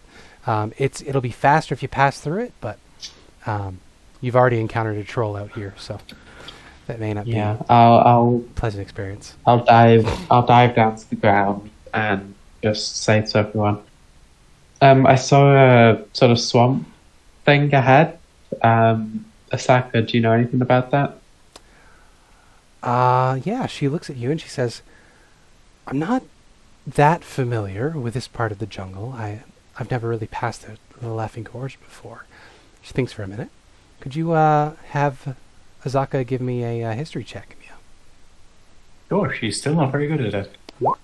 Or she shrugs. She says, as I said, I'm not that familiar with things on this side of the Laughing Gorge. I mean, we're lucky I remembered the trick to the bridge. I tend to stay more to the north. Heights and all.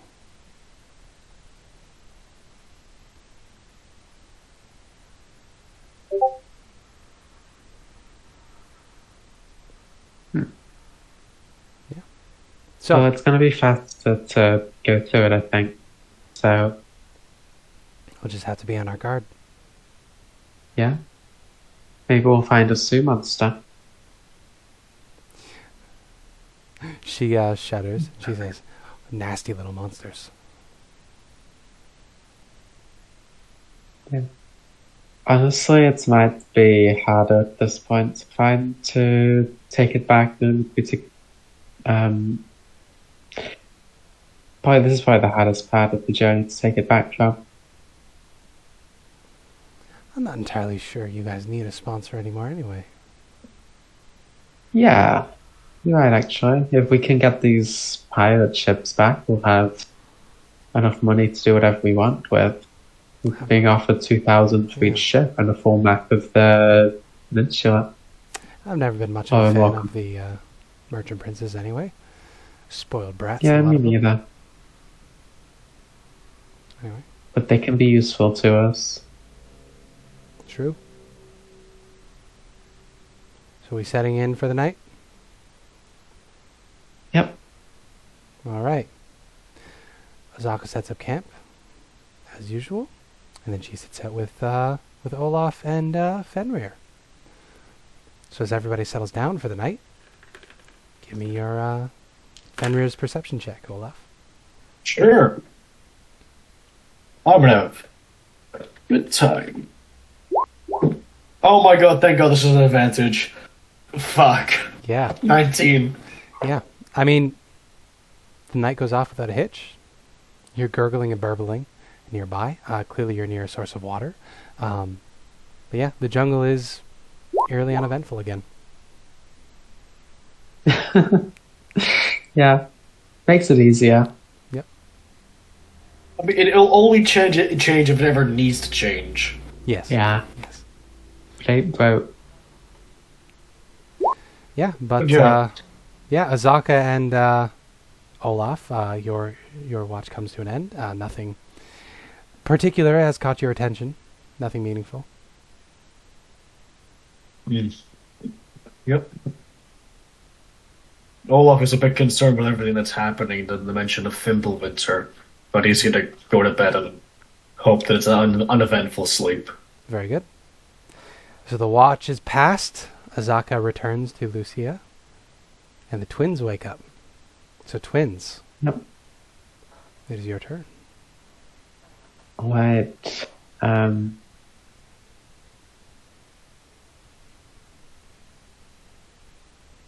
Yeah, I'm gonna just roll perception.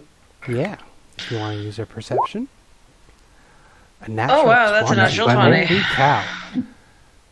So you feel that presence in your mind. It's never really left after she took control the first time.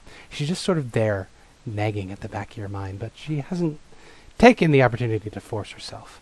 You always know you could do more if you could just get hold of her. Anyway. Oh my god, With that at the back of your mind. mind, the knowledge that there's more there that's untapped.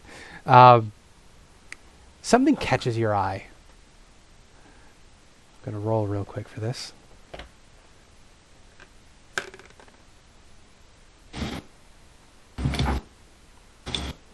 You see there is a small sapling right in front of you.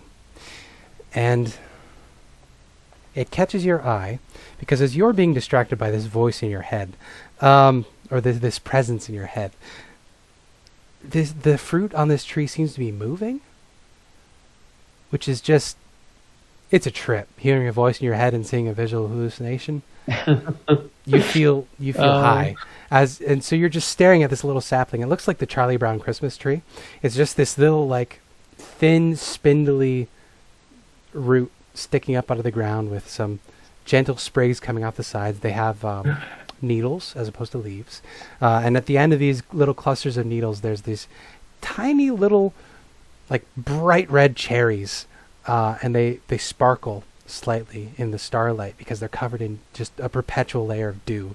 They're just sort of jiggling back and forth slightly as you look at them.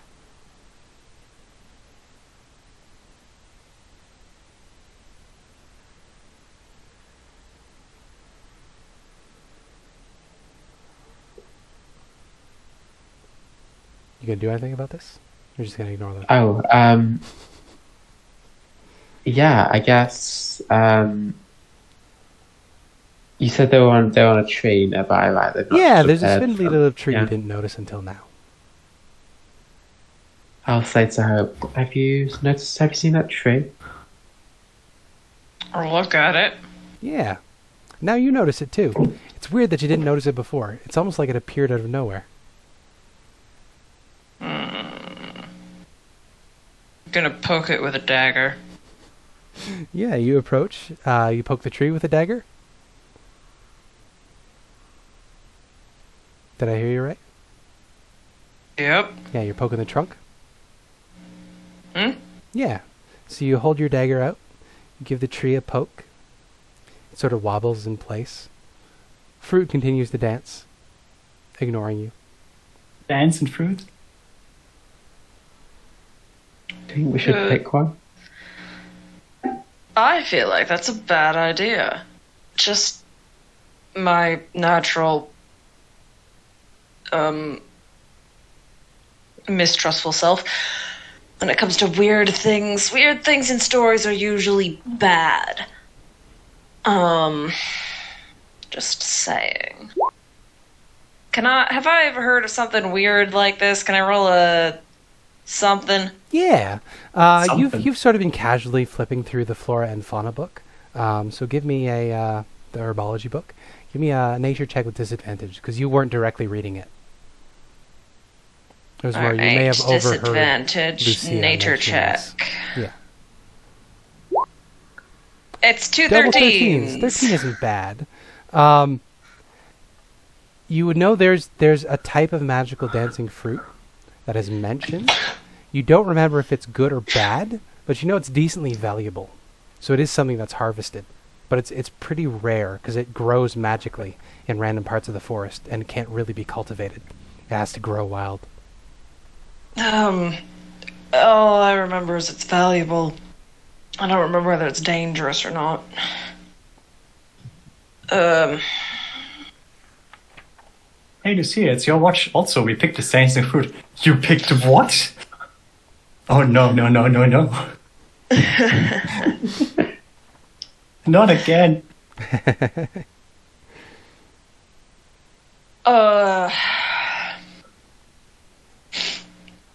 Riley's brain is a bit of a fog right now. That's okay. Do you think Hope would try... Sorry, I cut you off. I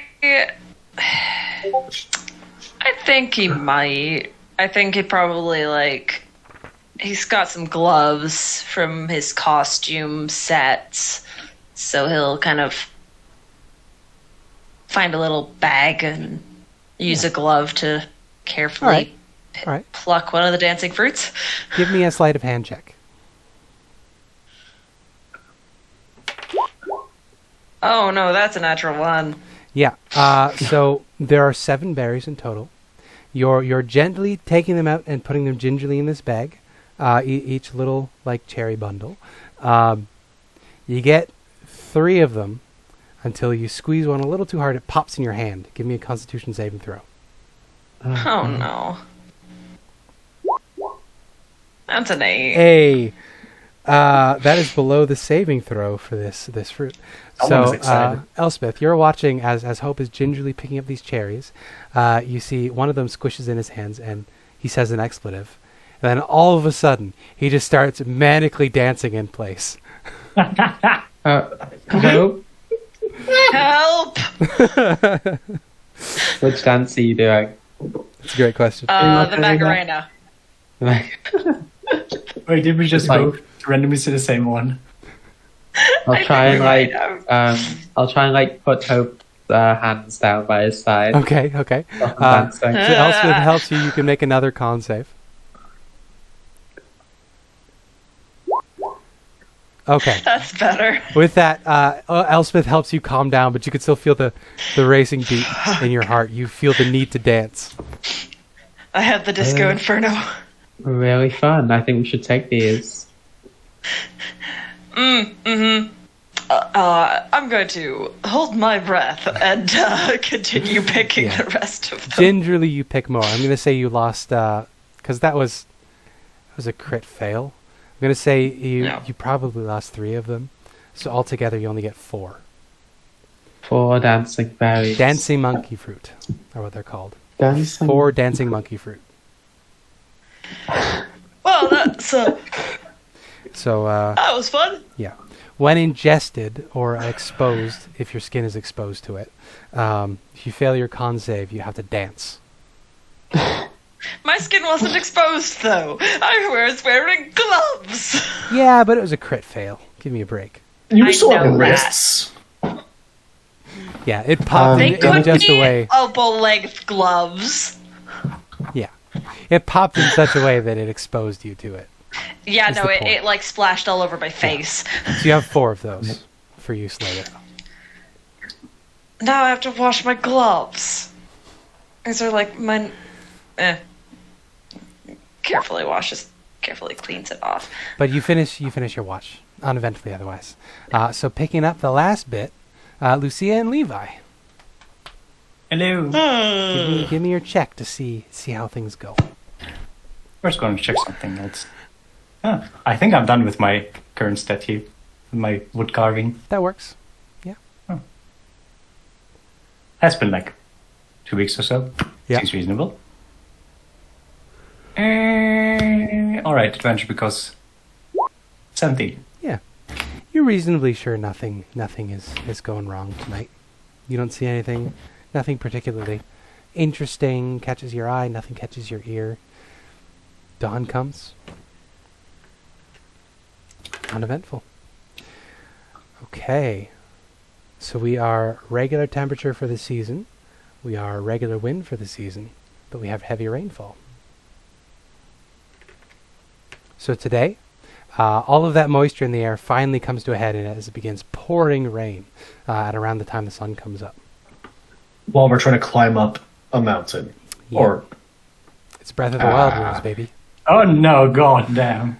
Speaking of Breath of the Wild, I need to go release my Breath of the Wild. And we're at the 2-hour mark. Ooh. Never say that again. You're welcome. So while Abby's away, let's take a 10-minute break or so. Yep, I'll go See make y'all a Play on words tea. that brings tears to you, and since you are in Great Britain, it brings tears to the kingdom. I don't know if I'm sad or not. Is it anger? I like your earrings. Huh? I like your earrings. Thank you, they were really cheap. To be fair, it's like a lot of jewelry doesn't need to be super expensive to look Oh yeah, nice most of the time. you can go for like the fancy stuff that's like silver or gold with like actual valuable gems. Or you just have a thing that's just metal, put a bit of black glass on it. Oh, it's a pentagram and a moon! Love that. Okay, I'm gonna go to the toilet. Back to sec. No, it's a pentacle, it's different. Oh, wait, where's my mug? So, guys, I've been thinking. I definitely think that the helmet could be useful. Yeah. And I think that if like we all come together and give me a bunch of like inspiration, perhaps of the bardic variety. Mhm. Yeah. I might be able to keep control. Sure, buddy. I love the look on your face when you said that.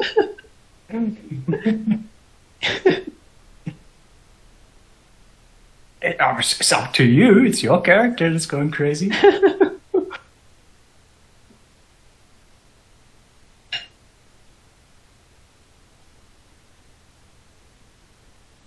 Oh, also, I eventually managed to look through cards that I would want to add to my counter thingy deck.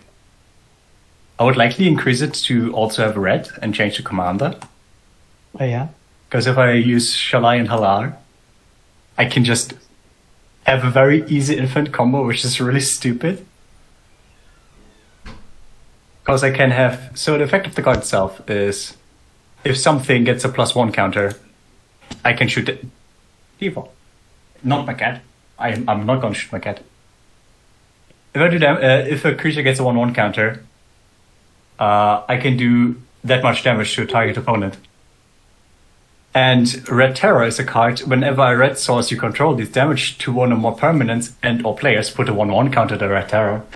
So, if I have both of those out, I shoot the damage, Red Terror gets a +1/1, I shoot damage, gets a 1/1, endlessly. And it's really stupid. And they're like not even that expensive to get out. The one is a 4 mana red card. The other one is a 4 mana red green white card. It's really fucking stupid. So I need that on whatever card to get a 1/1 counter, and then it's game over already. Which is a bit stupid, so I think I'm just not going to do that. But I should, because this is supposed to be my actually quote-unquote competitive good deck. Because there's like 3 people in the store that are there very regularly for Commander. And one of them only has really, really strong decks. And the other one also has a lot of strong decks, but often plays precons because he likes precons. The third one is a child that is like 11 years old that has like no chill, only has way too broken decks that are like 400 euros plus and are very unfun to play against, who is also a child, so they say shit that is very offensive and they say shit that is very, very mean without realizing it because they're children and they haven't realized that you should not say stuff like that. So I get super tilted when I play against them because there's just like 4 decks that are all ridiculously strong, and then I play with my super casual deck that has like stuff for 50 euros in it. And then they just shit talk my deck the whole time and say, oh, I have a deck like that, but mine is way better. And you listen to that for 2 hours while I play super fucking strong cards that are just annoying. I got tilted by a 12-year-old. It's ridiculous. No one's carried me since my mama. That's a big poker. What? Some size does matter. No one's carried me since my mum. Pokemon was so good. I'm so sad I didn't watch that as a kid. It is Since so the funny. the animes ended, there's been this ship that has just appeared out of nowhere. I don't know if I've told you guys about it. Jessie and Ash's mom. What? Yeah, it's there's this one artist on Tumblr who just draws so much out of it. It's ridiculous.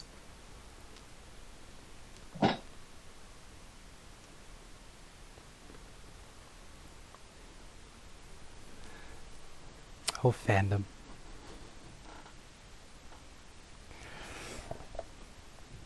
I feel like this may sound bad because we're playing it through it the first time, and I am liking playing with you guys. But I feel like running this a second time is going to be a lot of fun. Because there's What so do you much mean? stuff that I'm getting to the first time where I read it, didn't absorb it, and I need to figure it out on the spot. It has a lot of stuff like that, where it's very hard to realize what's going on, especially since there's so much random stuff. Like, there's like 5 whole pages just of random encounters listed out. And it's fantastic. But I got to read them every time. And, you know, I've read through them twice. Didn't absorb any of it.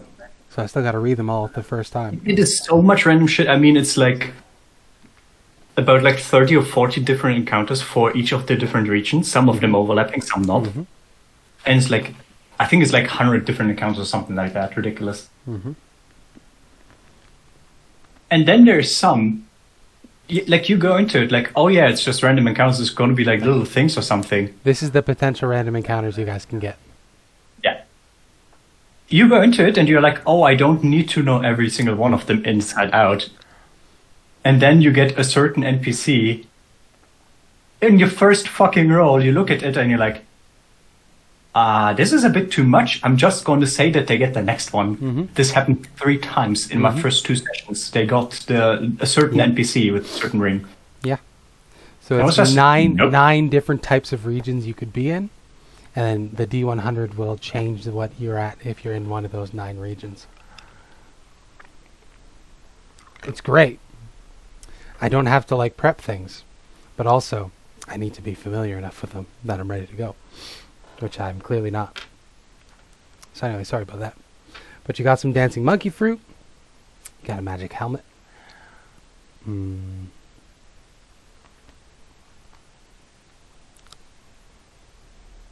Oh, you spent a night, which means I need to advance the clock on the palette. Don't forget to advance the time. This is 28. 28 days since the death curse began.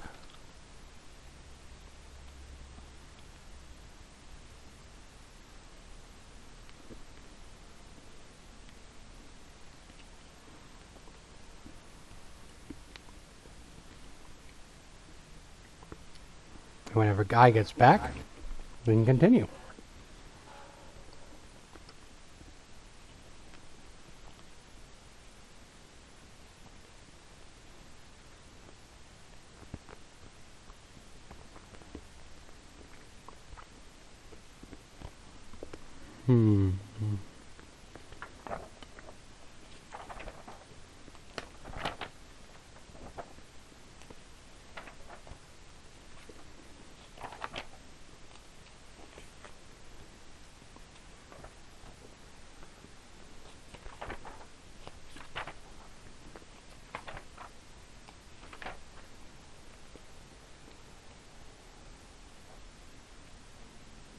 This seems appropriate for what's happening right now with Elspeth.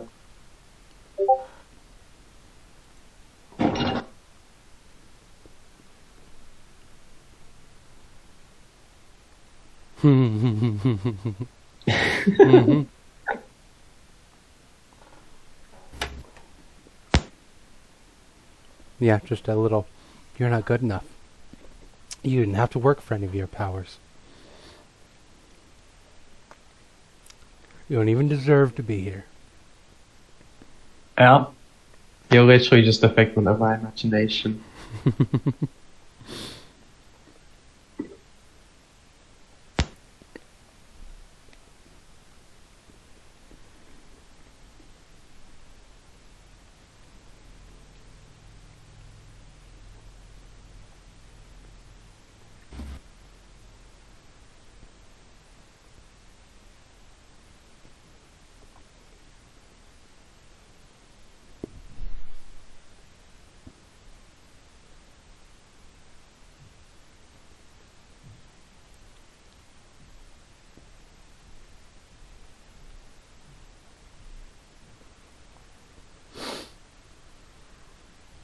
All right.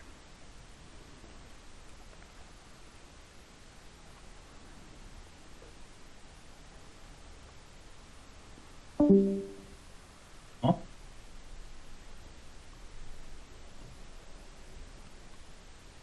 Someone died. Mm-hmm. Oh, it's Riley. Oh. Internet problems, maybe. Mm.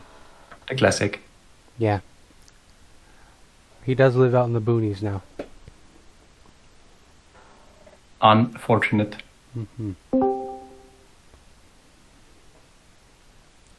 So is everybody here? I am. No, all of us here. Riley? I'm here. So we're ready to go. Unless I didn't hear from Guy. I may have been imagining that. I am seeing a little green thing on the chat. Shall we put something in the Roll20 chat when we're all back? That would be nice, actually. Look at you. Better DM than I am. It's because I play a lot of Destiny. Ah, there you go. When you're organising a raid too, when people go to take a break, it's like when you've been there like 3 hours and everyone's like, okay, let's go take a piss, and you want to get it done as soon as possible, so you're just like, okay, when you're back, put something in chat. Usually it's just a 1, for whatever reason. So put a 1 in the chat when you're back. Ready It also to go. makes you feel like a streamer. Yeah.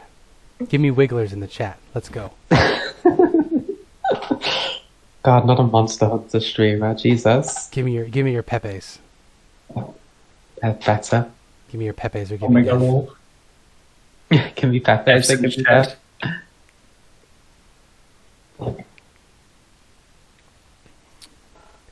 Right, I think I know how today is gonna go. You're gonna die. Cool. Almost there. So I was saying before when only Mia was here, but I really think I should give it another shot with the helmet. Okay. Yeah. I bet if I had my friends, my brother with me, Yeah. to give me some inspiration, perhaps, You think so? I might be able to. Okay. Well, it's certainly possible. Yeah. Give It's it a shot. very bad idea. I mean, what's losing your body? Hey, there he is. Hope thinks that's a very bad idea. Yeah, I think it's a very bad idea too. Are you still gonna do it? No, probably not. Maybe. What Don't be Elspeth can big. tell is there are more Maybe not. powers that the helmet would grant her, but they're locked away at the moment. Hmm. Cabbage. Cabbage indeed. Yeah, but Well, now that you're back, Guy, the day can begin. As I said before we went on break, it is normal temperature for the season. It is no wind whatsoever, and it has begun to rain. So there's just this heavy downpour of just this cold, sticky rain that just drops straight down on you. No angle whatsoever. In addition, it's bringing this scent out of the jungle, this awful acrid smell as the rain hits the ground here. It's almost acidic in the area as you all wake up to this very wet and miserable day.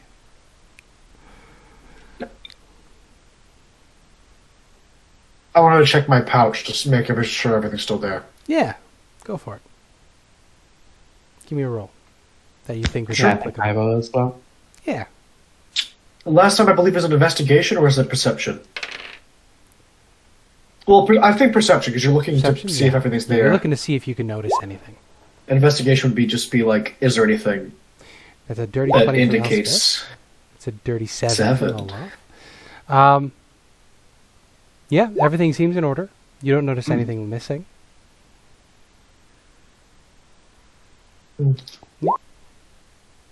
Yeah, none of you notice anything out of place in particular. I mean, Olaf has a pretty big tarantula that's sort of hanging out on his shoulder, which he hasn't noticed yet. But the rest of you are fine. Nothing's been messed around with in your packs.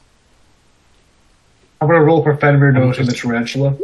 I'm just gonna say, Olaf, you've got something there, and like pat my shoulder where the tarantula is. Oh, it's a little buddy. Okay, buddy, I'm going to pick you up with this piece of wood, and then you're going to go to your home, okay? And he's gonna try and do that because he doesn't want to piss off a tarantula. Yeah, animal handling check. Sure. 9. 9. Does a 16 hit your AC? Yes. Yeah, you take 1 point of piercing damage as a spider chomps your finger. Come. How? And then it runs away. Yeah, I tried.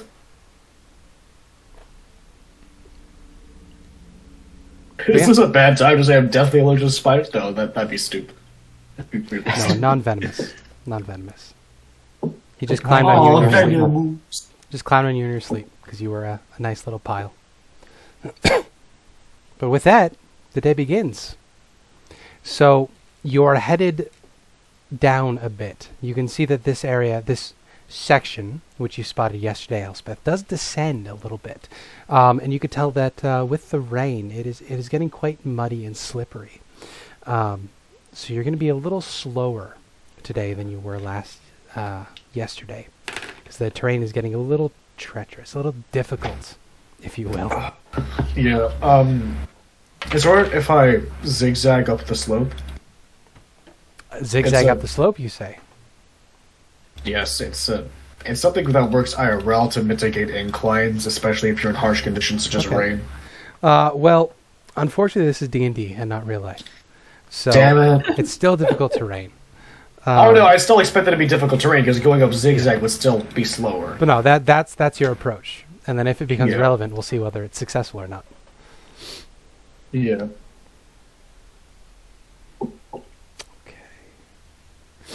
So, who is leading the trek this time? Oh, I can. Okay. So if it's raining, that means it's not sunny. Yeah, you got me. And the Saka helps me. She does. And 21. 21. Instead of the net one, I would have gotten with the disadvantage. Yeah. Hello, Devo. All right. So with a 21, you spot them far enough away that you're able to sort of react to them. What? You spot a number of Dimetrodons sort of enjoying the rain. They've sort of crawled up out of the muck and mud. You see they're coated in it, and they're just sort of... Dinosaurs! Yeah, they've rolled over, and they're just sort of just basking in the nice cool rain that's dripping all over them. Dimetrodons... I don't know if I have a picture of Dimetrodons. I'm sorry, I just looked at my Dimetrodon because it's a dinosaur. I can look this up. Yeah, And apparently its genus is Dimetrodon cope. Yeah. That's very funny. That's the one with the sail on the back, right? Yeah, it looks like a little guy with a sail on the back. Yeah. So they're extremely... They're actually Sorry. Yes. not dinosaurs. They're synapsids. Yes, they're proto-mammals. They're our ancestors. Well, part of our ancestor They're group. non-mammalian. Part of our ancestral group. Anyway, there's... Pretty cool. Yeah, as I said, there's a number of them just sort of laying out. They seem very lethargic in the rain. But yeah, they're just sort of lounging about, playing around in the mud. You can see two of the younger ones are sort of snapping at each other playfully. Do you approach or do you give them a wide berth? I mean, is there a reason to approach instead of run around? I would give them a wide berth. All right. Yeah. Wide berth it is. They look speedy from the images They I saw. have very sharp teeth. Yeah.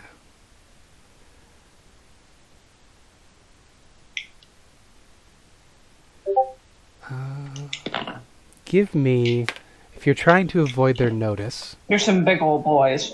yeah, if you're trying to avoid their notice, let's get some stealth checks, and we'll do a pass-fail for the party. Thank you, Osaka. Got my back.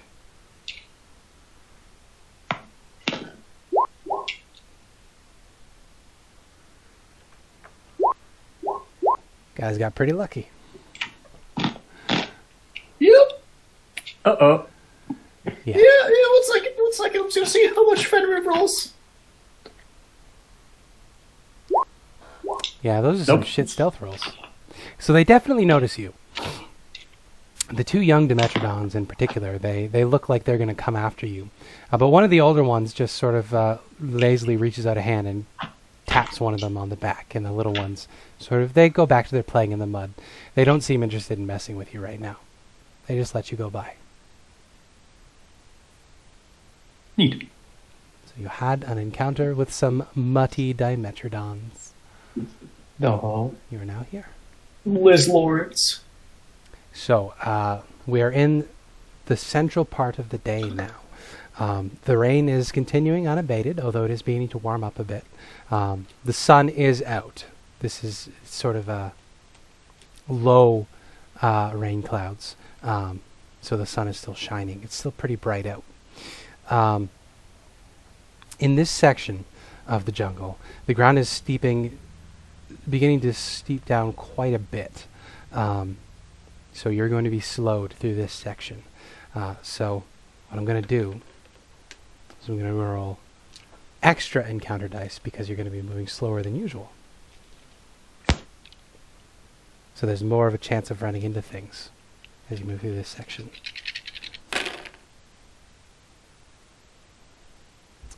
Still only one encounter. I rolled 3 ones. I rolled 6 dice and got 3 ones. Ruby dooby doo. Okay. So who is heading up this section of the jungle? I think Lucia. Lucia makes sense. Because she can't properly see and is not blinded. Mm-hmm. Okay. Ooh, interesting. Okay. So give me a perception check, Lucia. And we'll see if you spot whatever this encounter is before you get within 17. 17. You definitely spot it.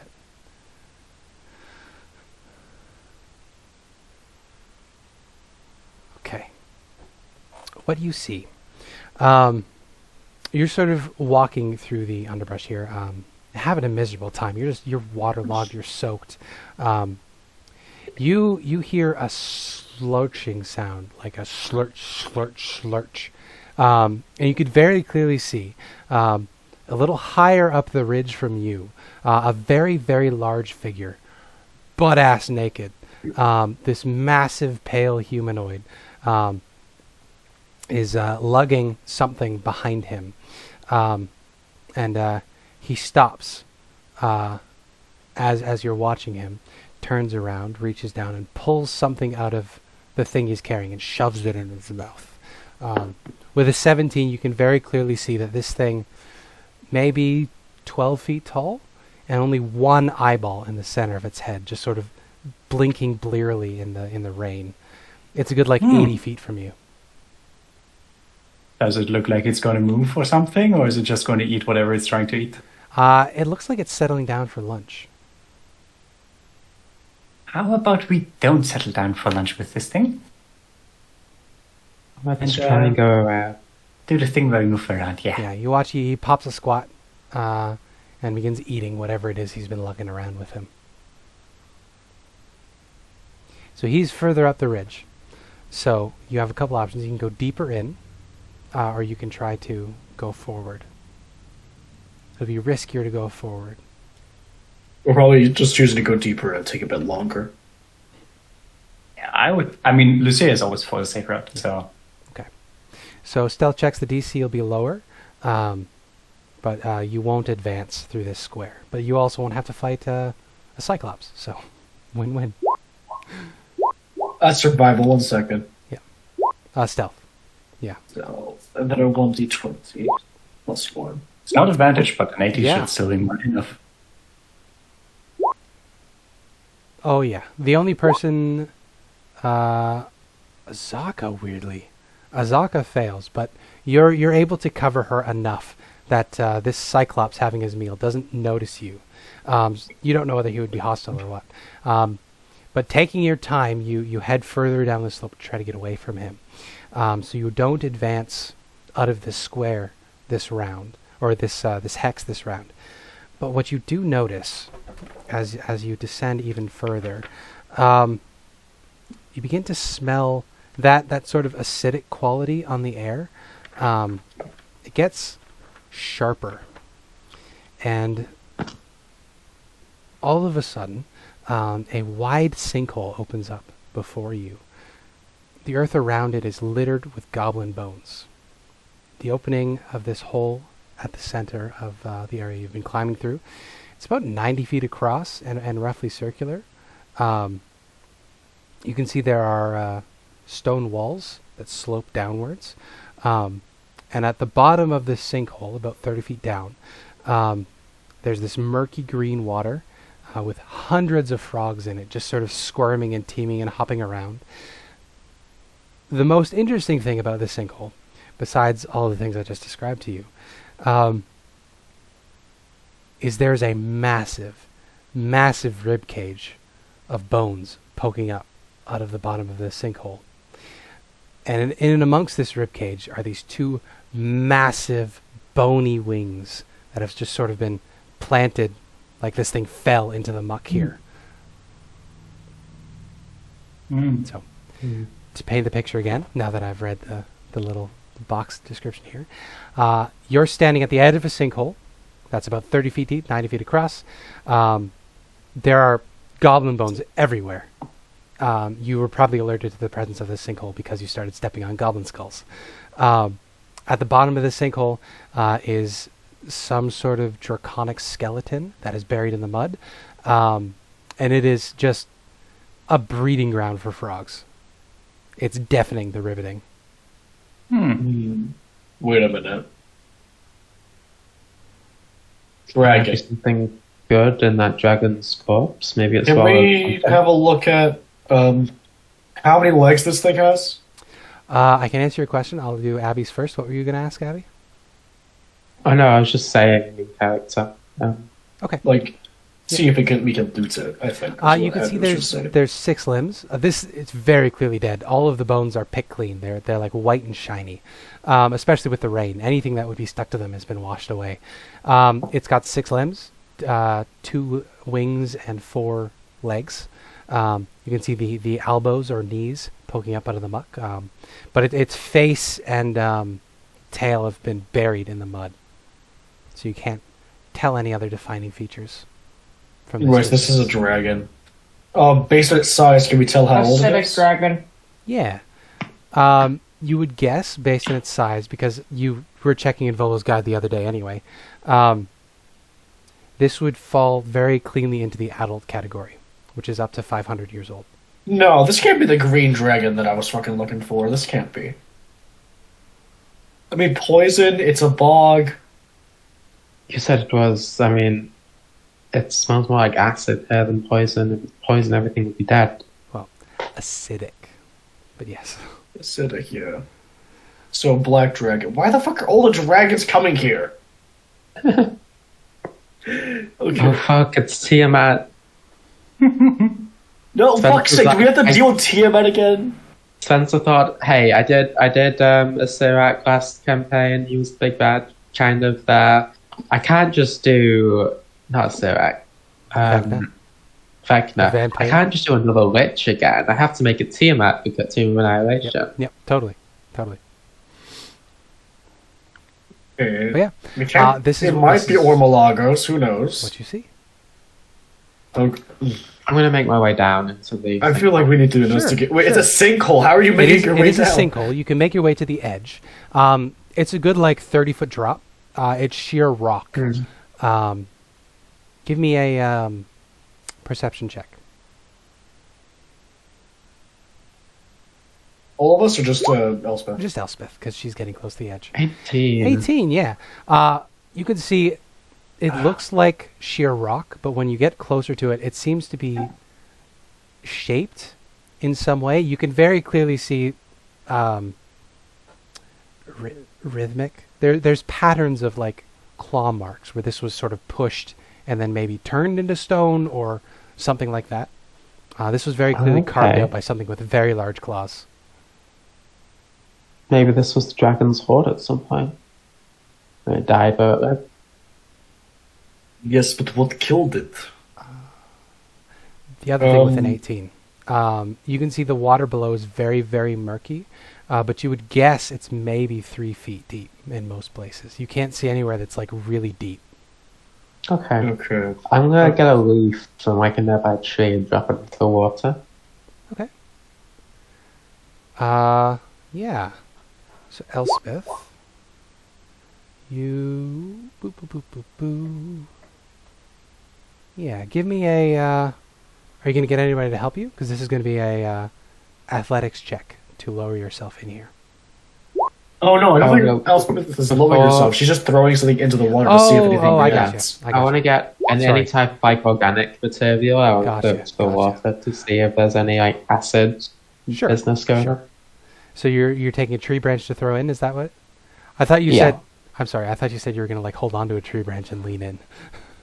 Oh no. Okay. Yeah. So you pick up a tree branch and toss it in. It splashes. The frogs ribbit and hop away from where the splash was. They look startled. But the tree log just sort of floats, turns around in the water, continues floating. Doesn't seem to be burning. All right. Looks safe enough. Why don't we tie some rope to a tree and just lower ourselves down? Are you crazy? I mean, I know the answer, but are you going to go down there? There might be something inside the dragon. You know, it might have swallowed something. There might be something inside the dragon that killed the dragon and all of those goblins. It doesn't take much to kill a goblin. To be fair, it might have just been mutually assured destruction. If the goblins were hunting the dragon and the dragon killed them all before it perishing itself. Maybe if it was a black dragon with acid, it's just sunk in eventually with a pool of its own bilious blood. Lucia, why don't you give me a perception or insight check as you're looking down at the body, because you're concerned about this situation. Well, let's see what insights you can glean. Not very good. I mean, there's bits of goblin weaponry down there too, but you don't see any ways immediately how the dragon would have died. It's clearly dead, and there's lots of dead things around too. I don't think goblins would be able to kill a dragon or even try. I mean, it's your decision. It's wrong. I know that I cannot stop you from doing stupid things. You've proven that. Look at it like this. If there's something that can kill, and you said an adult dragon, right, Spencer? Yeah. This is large enough to be in the adult category. An adult dragon out here, it might be good to know about that so that we can avoid or prepare for such danger. You do you. You know what? This time I'm not going to butt in. I'm just going to go here to the side. I'm going to wait for you to be done. And she just walks off, like a good 50 feet or so away. Yeah. Don't wander too far. We might need you. No.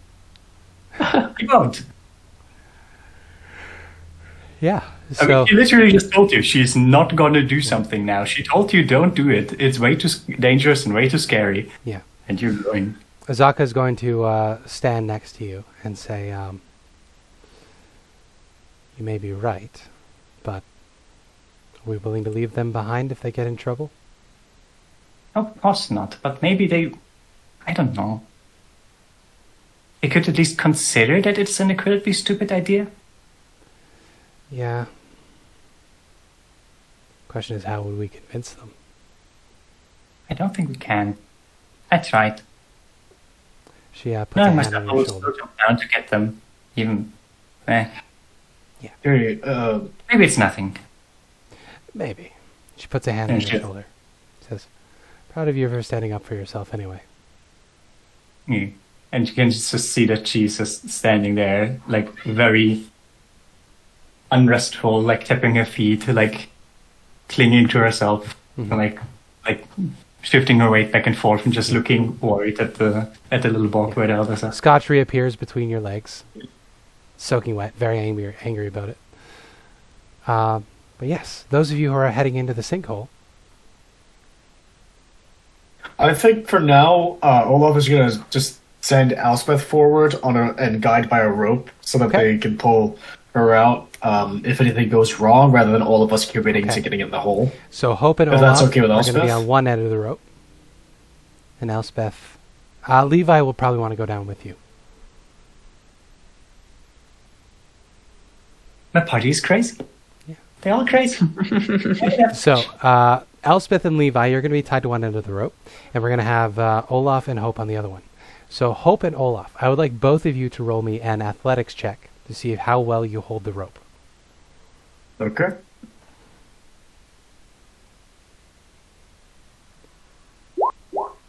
$13. Not great. 13 from Olaf. And I need one from you, Riley.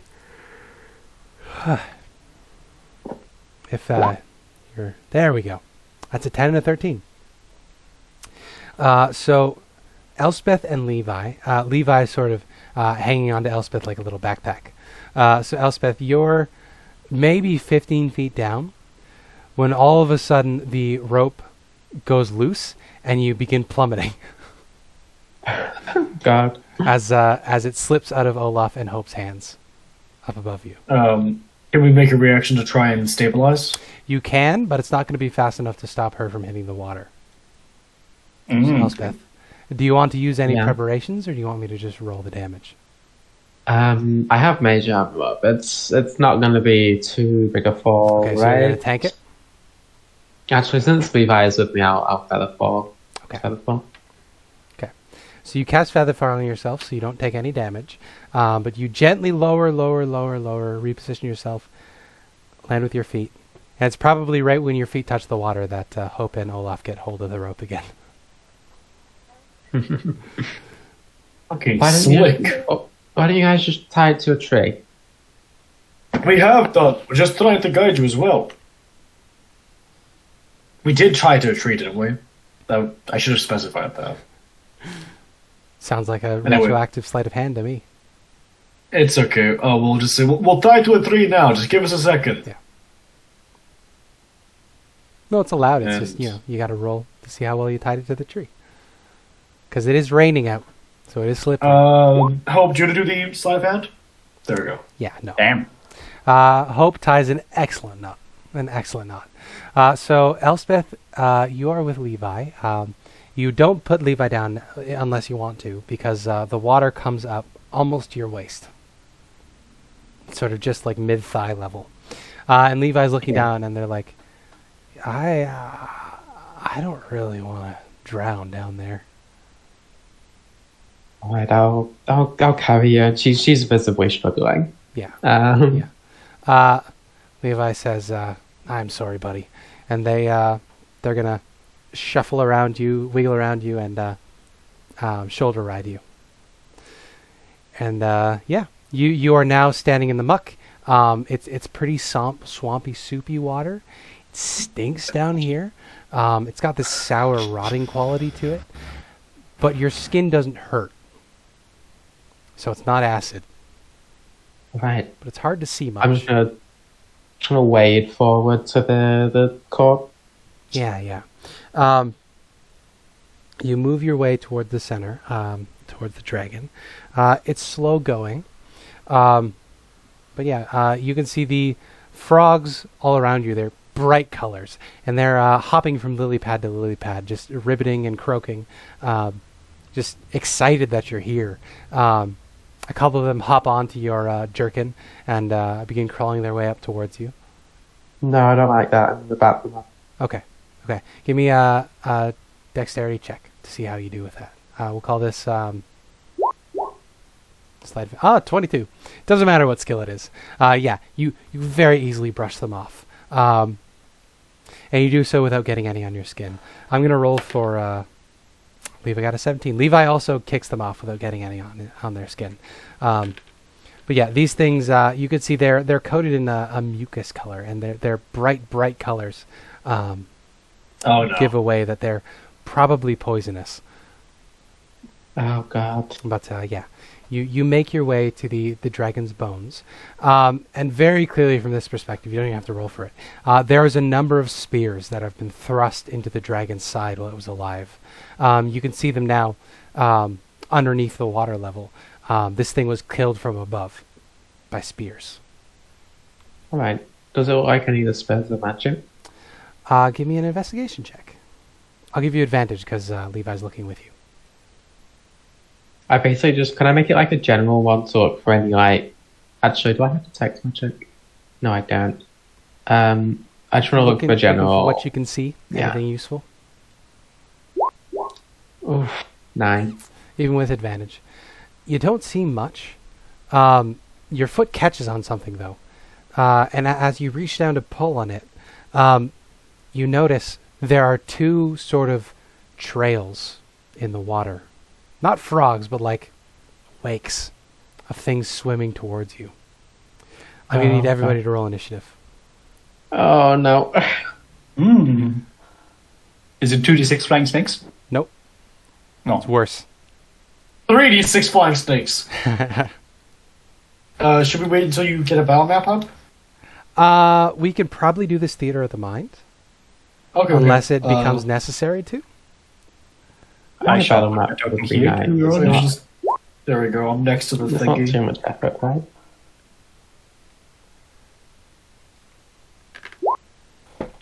Hey, I didn't roll shit for once. Although the fucking flying whatever the fuck is gonna roll 20 billion just to Oh spite shit! me. I'm sorry. There we go. You're gonna need to add them back in manually. Sorry, guys. I forgot I changed the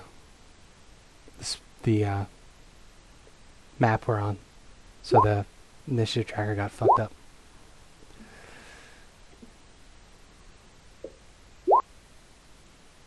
Ooh. Oh. Pay no attention to these tokens. They look like little guys, little goblins. Little guys. Alright, Suckers. I can't even look at them properly because the map's so big. Yep. Okay. Almost forgot So- Sucker. Oh yeah. She's important too. Every time they roll higher than me. What the All right, fuck? Elspeth. So you and Levi. Levi will just go on your turn. You and Levi. Your foot catches on something. You reach down to try and untangle your foot, and you look up and you see these two wakes coming towards you. One of them is going to reach you first. A swarm of fish is suddenly surrounding you, occupying the same space as you. You feel them wiggling and wriggling around you, and all of a sudden, they begin snapping at you. That 12 isn't going to hit your AC, I don't think. Nope. Nope. You manage to dodge and weave your way out of the snapping bites of these things, as these creatures... Damn. You have full hit points, right? I do. Yeah. So no blood frenzy. But they are occupying the same space as you. They're chomping, trying desperately to get some feed on you. And as you're wiggling around, as it's your turn, you catch sight of one of these things as they hop up out of the water. It's this like 6-inch long piranha. It's silver. It's got these goofy big round eyes at the top of its head, and its mouth is just like 4 layers deep of shark teeth. I don't like that. So you have one of these quippers occupying your space, and the other one is rapidly swimming towards you. Okay, how far away is the other one? The other one is probably its movement speed of about 30 feet. Alright.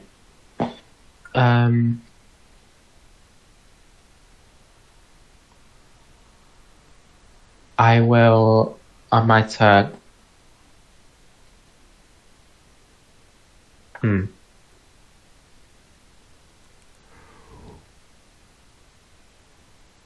I can't Misty Step because I just leave Levi. True. So I will instead Radiant Soul. Actually, no, Okay. I don't need to. I will cast Thunderwave on the one that is currently on me. So immediately before casting the spell, I fly back 10 feet without provoking opportunity attacks. Okay. So So you fly and up then I out of the cast water, Thunderwave. or just back through the water? Back. Okay. That's going to be 7 Thunder Yeah. for a con save. That's a natural 20 -1 Yeah. from the Quippers. So they're okay. They're going to take half damage, I believe. Yep. Yeah. I'm going to then fly 10 feet away and then run. How far can I run? Is You're it going to get different half terrain? speed in the water. So 15 feet. But your flying ability, you would have come up and come back down. In that case, yeah, I will. Yeah. I will Radiant Soul. I'll use the sorcery point to quicken the spell. And then I'll fly up 30 feet into the air. Okay. Well, Quippers can't jump or fly, and they have no range attacks. So are you planning on going back down there to kill them? I will. Yeah, probably. Okay. So we'll stand initiative then. You are up and out of sight. Hope, you are with Olaf. You're about 45 feet away from the dragon at the middle of the sinkhole. Elspeth is 15 feet from you, give or take. I feel like the rope got a lot lighter. Oh, hi, Elspeth. Helping. Sorry? That's your turn, by the way, Unmute. Riley. There you go. Unmute. There. Eldritch Blast! Hey. Unfortunately, It whiffs. yeah. You say the words Eldritch Blast, and you blast a Whiff. bolt of forceful energy, splashes harmlessly into the water. At least, maybe it scares them. Yeah. Anything else? Bonus actions? No. All right. No, there's nothing I'm gonna do. Yeah. Lucia, you're up next. How much do I see from them struggling right now? Oh, one thing he will do is be like, there's a murder fish! Yeah. So you hear that. You can't see into the sinkhole, but you can see Elspeth is safely flying back out of the pit. I take a second to give Asaka a look and just sigh. Is it mean if I say I told him so? I don't think so. But I mean, could be treasure down there. We got my mask. Guess we go help them. All right. So I said I was like 50 feet away, so I go 40 feet towards them. Like, so what's going on? Something like Apparently murder piranhas? fish. Not everyone is said at the same time. I think I would need to move closer to see what's actually going on, right? Yeah. You can Yeah, I'll see use over flash. the lip. There's 2 very active swarms under the water. You can't tell what they are. The Yeah, I will, frogs, as soon as they appeared, the frogs have just sort of vanished to their hiding spots. I will use action to dash, so I'm further at the edge. A good 5 feet away, so I can look in and stuff, but I'm not in fear of slipping in. And that's about it. Okay. Well, the other swarm of quippers, they swim around angrily in a circle. Olaf, it's your turn. Oh, so no one in I there? don't think there's really anything I can do, to be honest. I will actually ask Elspeth that. Elspeth, is there anything I can really do against a swarm of fish? Fuck me. I'd rather you not step foot in the water, but if you can hit them from a distance.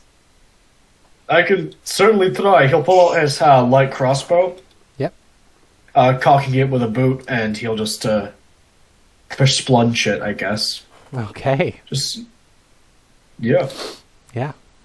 See if he can kill at least one of them. Go for it. 14 to hit. That definitely hits. 8 damage. Were you going for the one that was already damaged? Actually, Yes, the one that was Yeah. on Elspeth is more or less the one I was going for. that would be 45 feet away from you, which may be out of range. I think that's enough range for a light Might be wrong crossbow. about that. Yeah, it's 80. 80, 320. Oh yeah, you're good. You're good. Yeah, so you hit him. You hit. You skewer some of them. You hear angry hissing. What percentage of the food's form of fish did I hit? The water's too murky to tell. Damn. It's now murkier because of all the blood. Yep. Azaka's up next. Is Azaka going to help? I mean, she's going to come over Yeah. next to Lucia. Use her action to dash as well, and just be there. She says, we shooting fish in a barrel? I think that's what they're doing. All right. She readies her longbow.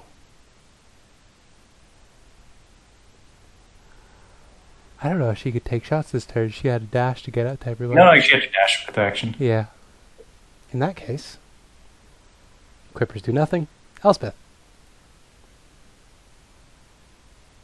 Okay. Actually, you know what they're going to do? I'll- They're going to take the dodge action. No, they're smart. They're being dodgy. So floating 30 feet above the swamp, I'm gonna reach into the air in front of me and materialize a bow made out of lightning. And I'm going Very to nice. fire it down on these quippers. So that will be a 20 to hit A 20 to Actually, hit. that's Yeah, it. you certainly hit. for 11 lightning damage. 11 lightning damage. So are you going after a specific one? The one that I hit before. Okay. Yeah. That section of the water goes dark red as a bunch of them explode as from the electricity. But you can see they're still squirming around under the water. I think that is the end of my turn. Okay. Brings us to Hope.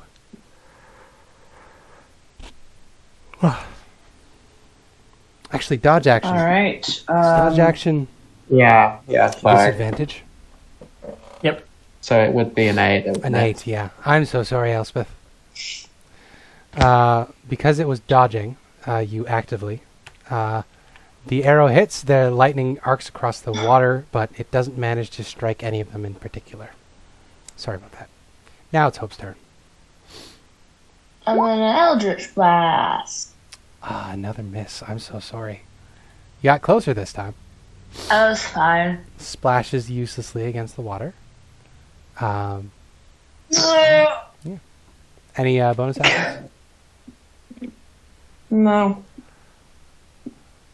All right, that brings us to Lucia. So, if I understand it right, no one is in the hole at the moment. No one is in danger, right? No one's in danger. Yeah. You can use your action to just look around if you want. I will look around into the pit, see if there's any reason why we would just kill these fish. Yeah, and wisdom go back. perception. It is rainy, right? Yeah. 18. Okay. You can barely spot through the rain.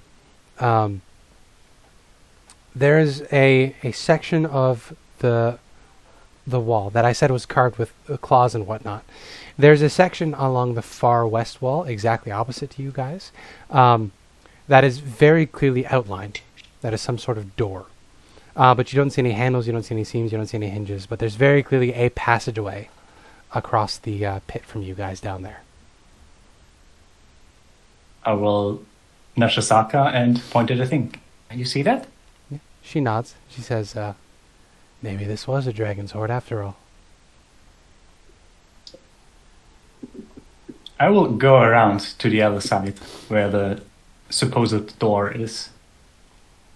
Yeah. If How you're far going to down? skirt around, it's 90 feet across, so circumference-wise, you're looking at like 78-ish feet around?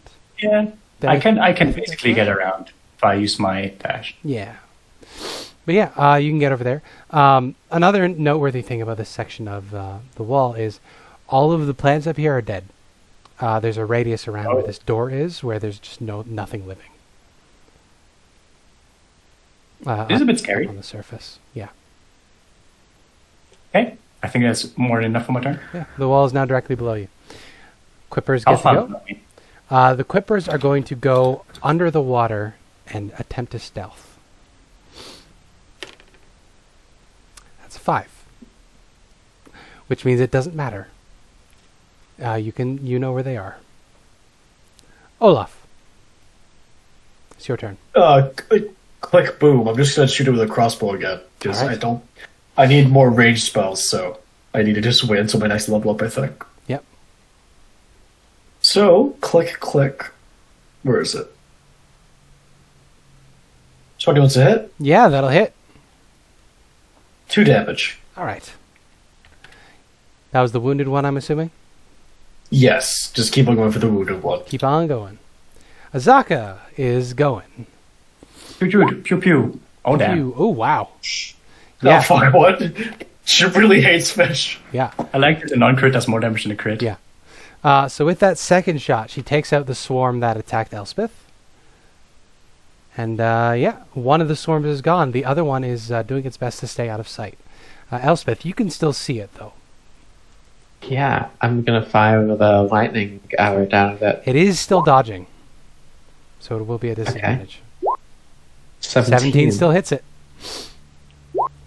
8 and lightning. 8 Yeah. plus 4 lightning, 4 radiant damage. Okay. So that's 12 total. Yeah, you do this damage, and you just know that if you kill it, there's an opportunity.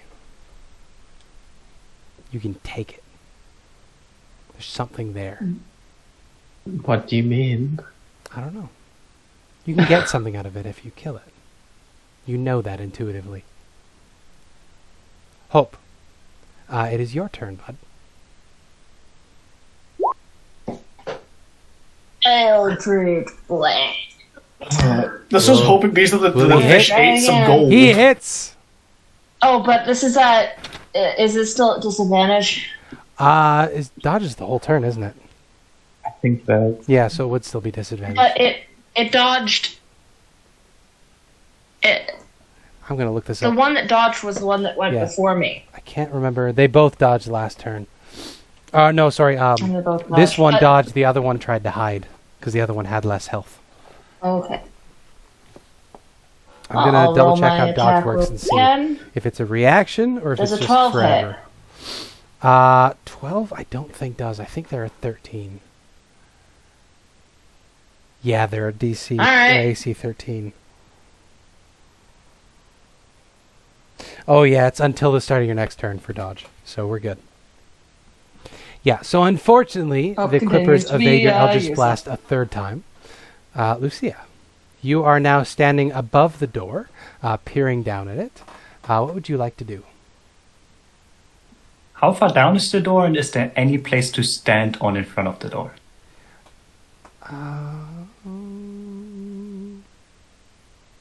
So, in better times, it would be well disguised in just sort of the smooth circle stone of the wall. At the moment, it's sort of been not upkept enough that you can see the seam of it.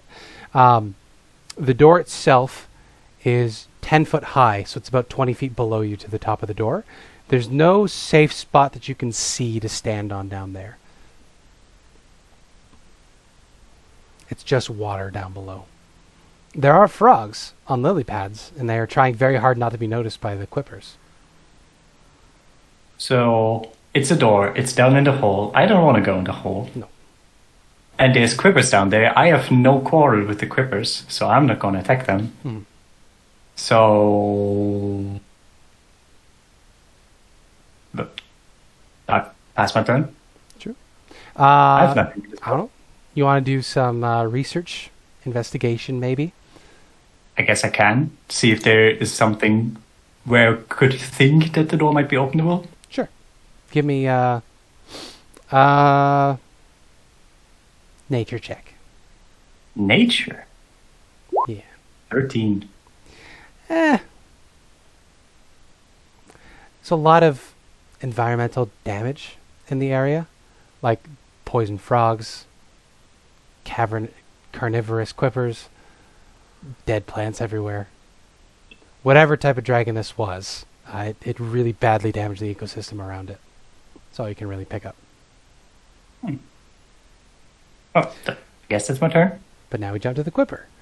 These quippers are going to try to stealth again. I'm actually going to roll in roll 20 this time.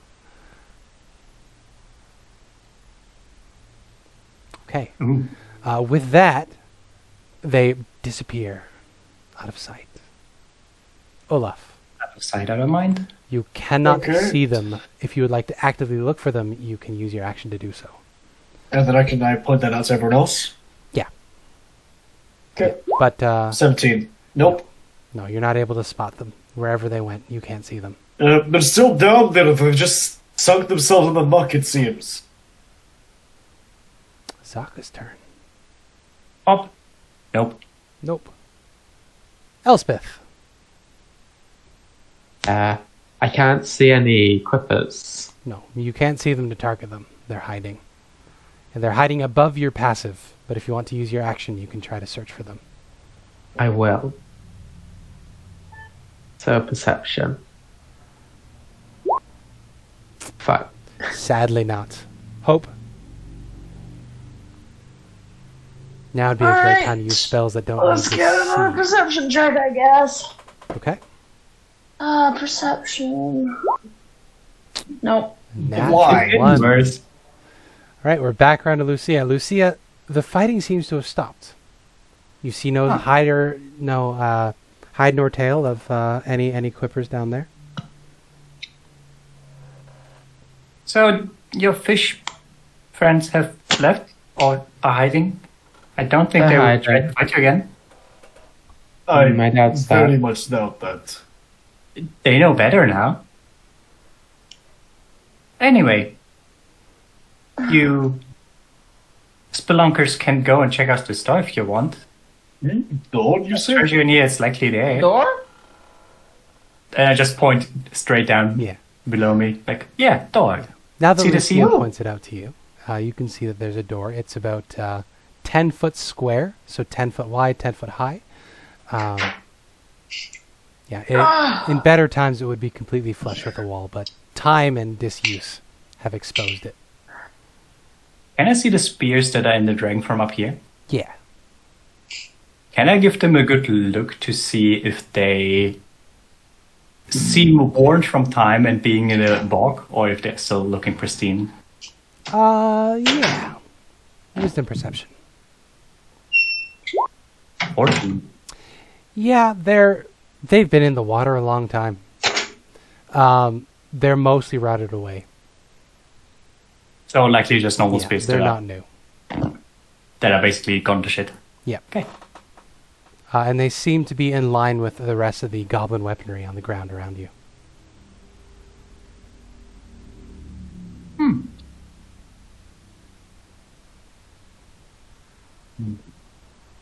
Elspeth, can you get to that door? Are we out of initiative right now, or? Yeah, we'll be out of initiative until you piss all the quippers again. Alright, I'll head towards that door. Okay. Yeah. Are you still flying? How long? That's a minute, right? A minute, yeah. Yeah. So you're looking up and down the door. How do you want to approach this? There's no handles, there's no hinges, just a seam. Does Levi have anything, like a crowbar on them? They say, you know I do. And this little gnome produces a crowbar that is somehow longer than they are. Well, I can get to work then. Amazing. Right. If you get me down there. I'll crouch down, holding them above the water. Yeah. Yeah, so you get down there. Levi gets the crowbar in. They use their incredibly muscled body and begin yanking and pulling and pulling and yanking. I'm going to roll... I need to make an NPC sheet for Lucia. That's an 18. So you see they're pushing, and then there's a crack down below. And you see a chunk of the stone breaks, and Levi begins to fall as they manage to break a section of the door, just like a little 4-inch section of stone from the door. But now nothing's holding them up. So Give me a dexterity saving throw, Elspeth. Yeah. Oh God. Levi splashes down into the water below, triggering the quippers who are hiding nearby to begin racing towards them. Oh fuck. There's no way the quippers are going to kill them in time. So, everybody roll an attack, and whoever deals the most damage with their attack is the one that kills the quippers. So they only have 11 hit points left. So. What's that I say? 23 to hit. 13. Yeah. 2 force damage. Okay. I got a 7 to and hit. Hope both hit. I did 7 and 4. 11 damage. Yeah. So Elspeth would have gotten the kill.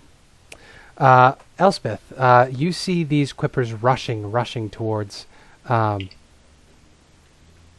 Levi in the water, and Hope sends off an Eldritch Blast just as you send off your bow shot.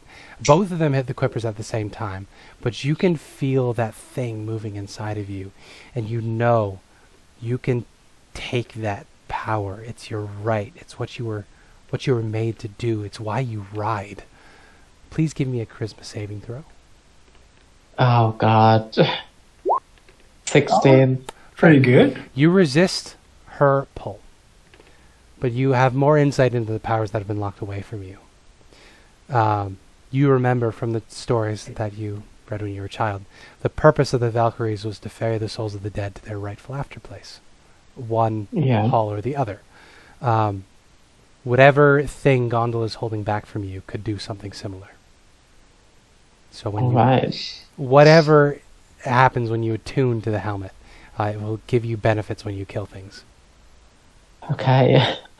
Oh, I really want to, guys. Sega. She doesn't take over your brain right now. I mean, feel free to do so.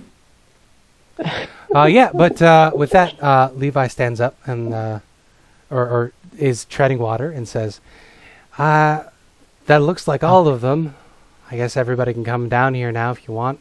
Join the party." Yeah, it should be safe. You want to come down, Lucia? Olaf? Hope? I'm not. Is the door level with the water, or like? It's buried about 3 feet in the water. It would be level with the bottom of this sinkhole if it wasn't flooded. Okay, well, Olaf is gonna rappel down, I guess. Okay. Yeah. What would you like to do once you are in the pit? Investigate the door. Investigate the door. Sounds like a good More or time less, to roll try to an see the locking medicine.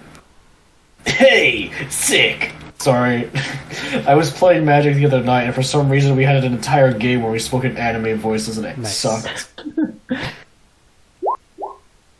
Oh, I have no eyes, apparently. It's a completely flush door.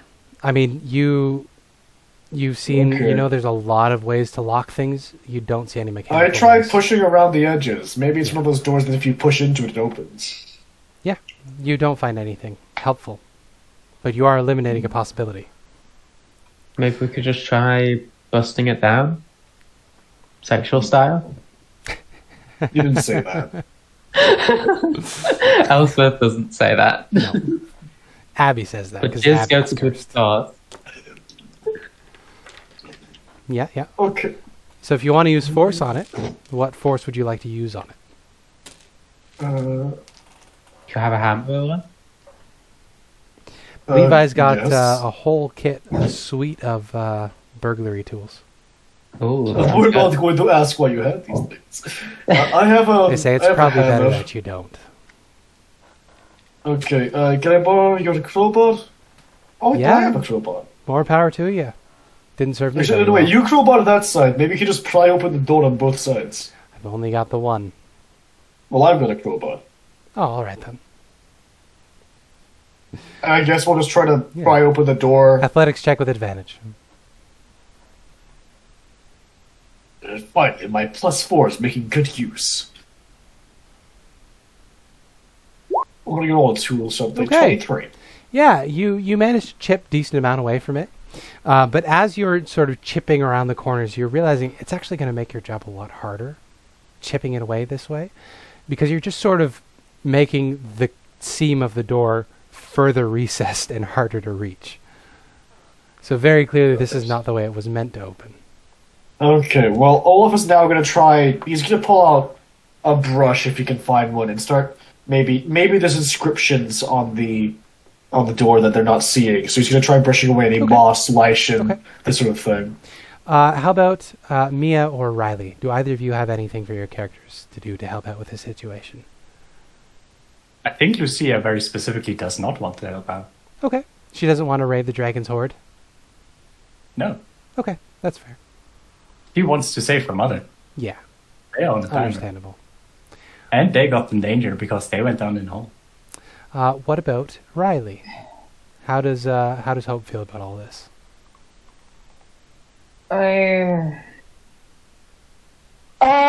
Hope, having grown up on the stories of adventurers, and knowing, if we get magical things that they may help us in our main quest, is definitely trying to help. He's got mage hand. Okay. So I guess he's trying to, use, sleight of hand or something to kind of, pull at it somehow, using mage hand to kind of help him out, get a third point of...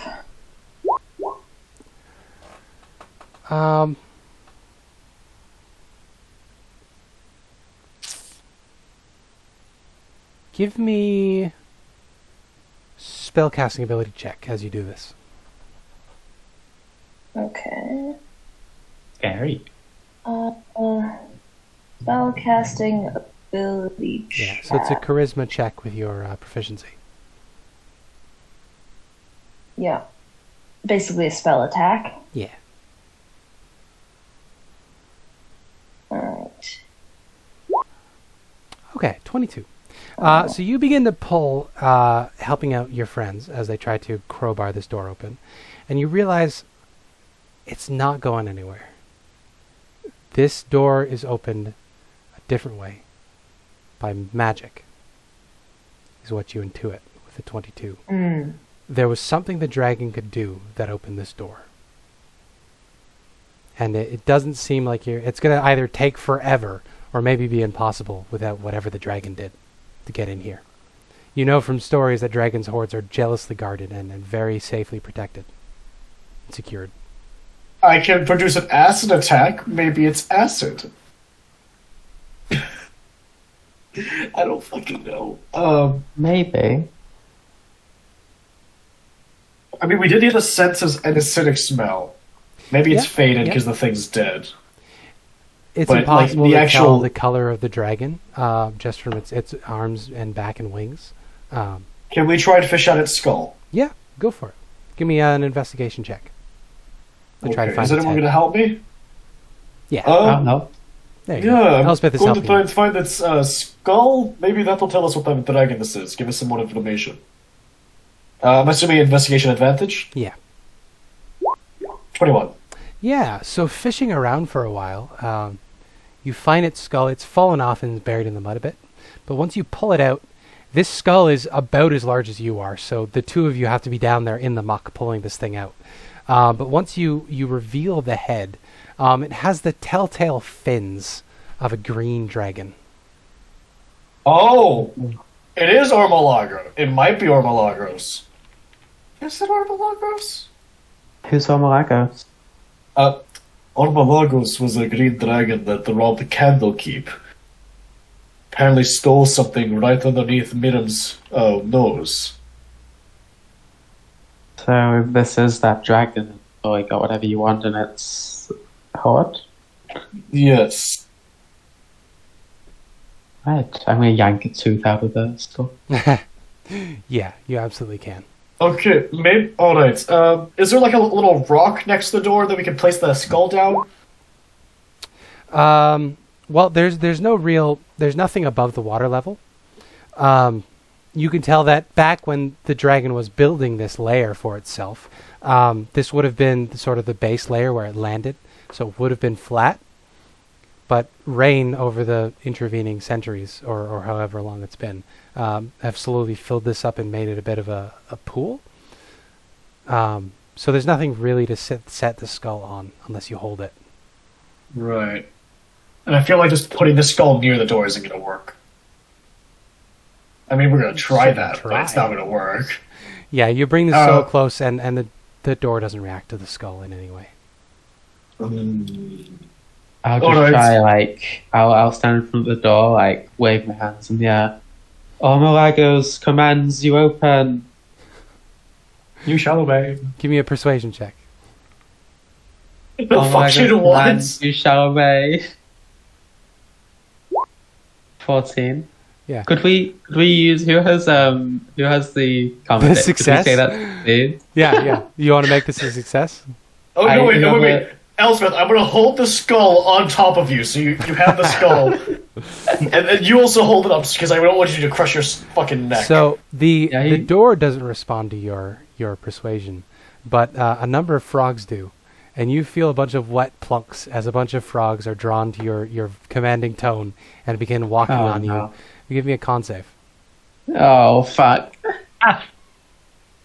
Me is loving this. 9. Hey, you're poisoned for 1 hour as you begin you begin hallucinating. The world is spinning. You see funky colors. Can I like throw the skull off me, like stumble forward to the door and throw up on it? Yeah, go for it. Yeah. Yeah. I don't feel very well. There's frogs. I'm trying to be throwing them off me. Yep. You're flinging the frogs off of you. You come forward and you puke on the door. Give me we'll call this a fortune roll. Give me a D100. Fortune. Oh. Fortune roll for fortune favors the elf. Oh. That's a 100. What the fuck? I was thinking you're gonna have to roll like above a 95, but you are poisoned, which means technically your puke could be considered poisonous, and this is a door activated by poison dragon breath. So you vomit all over the door, and there's a grinding sound as it just sinks into the muck, revealing the horde behind. Elspeth, why is your vomit magical? I'm bottling it. Come here. A delirious, high as fuck Elspeth just arms in the air, cheering as I am the Messiah. as the rock sinks, revealing. You are a dragon, Elspeth. Revealing oh my god, no, she will think she's a dragon, though. Yeah, exactly. Revealing a 15-foot deep alcove. You can see in the alcove there are some dried treasures that have been kept safe from the elements.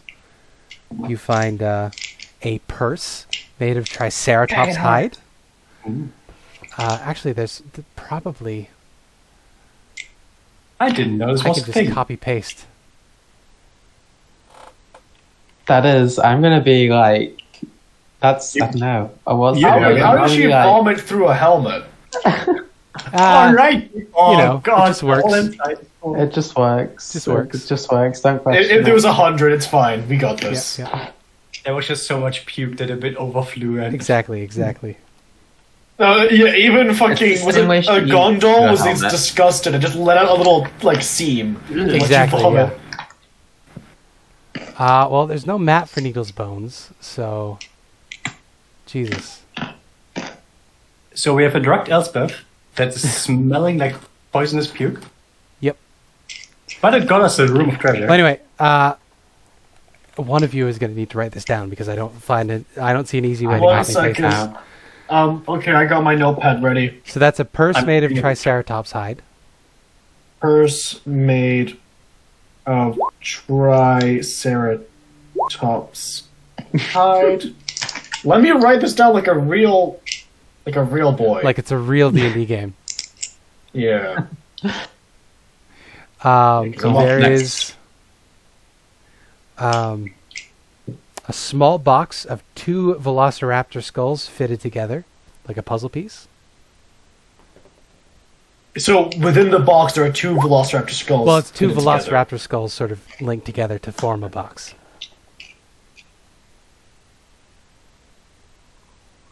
Oh, it's a box made of the Velociraptor Yep. skulls? There's That's been- a dinosaur bone, like a femur, that is plugged with wax on one end.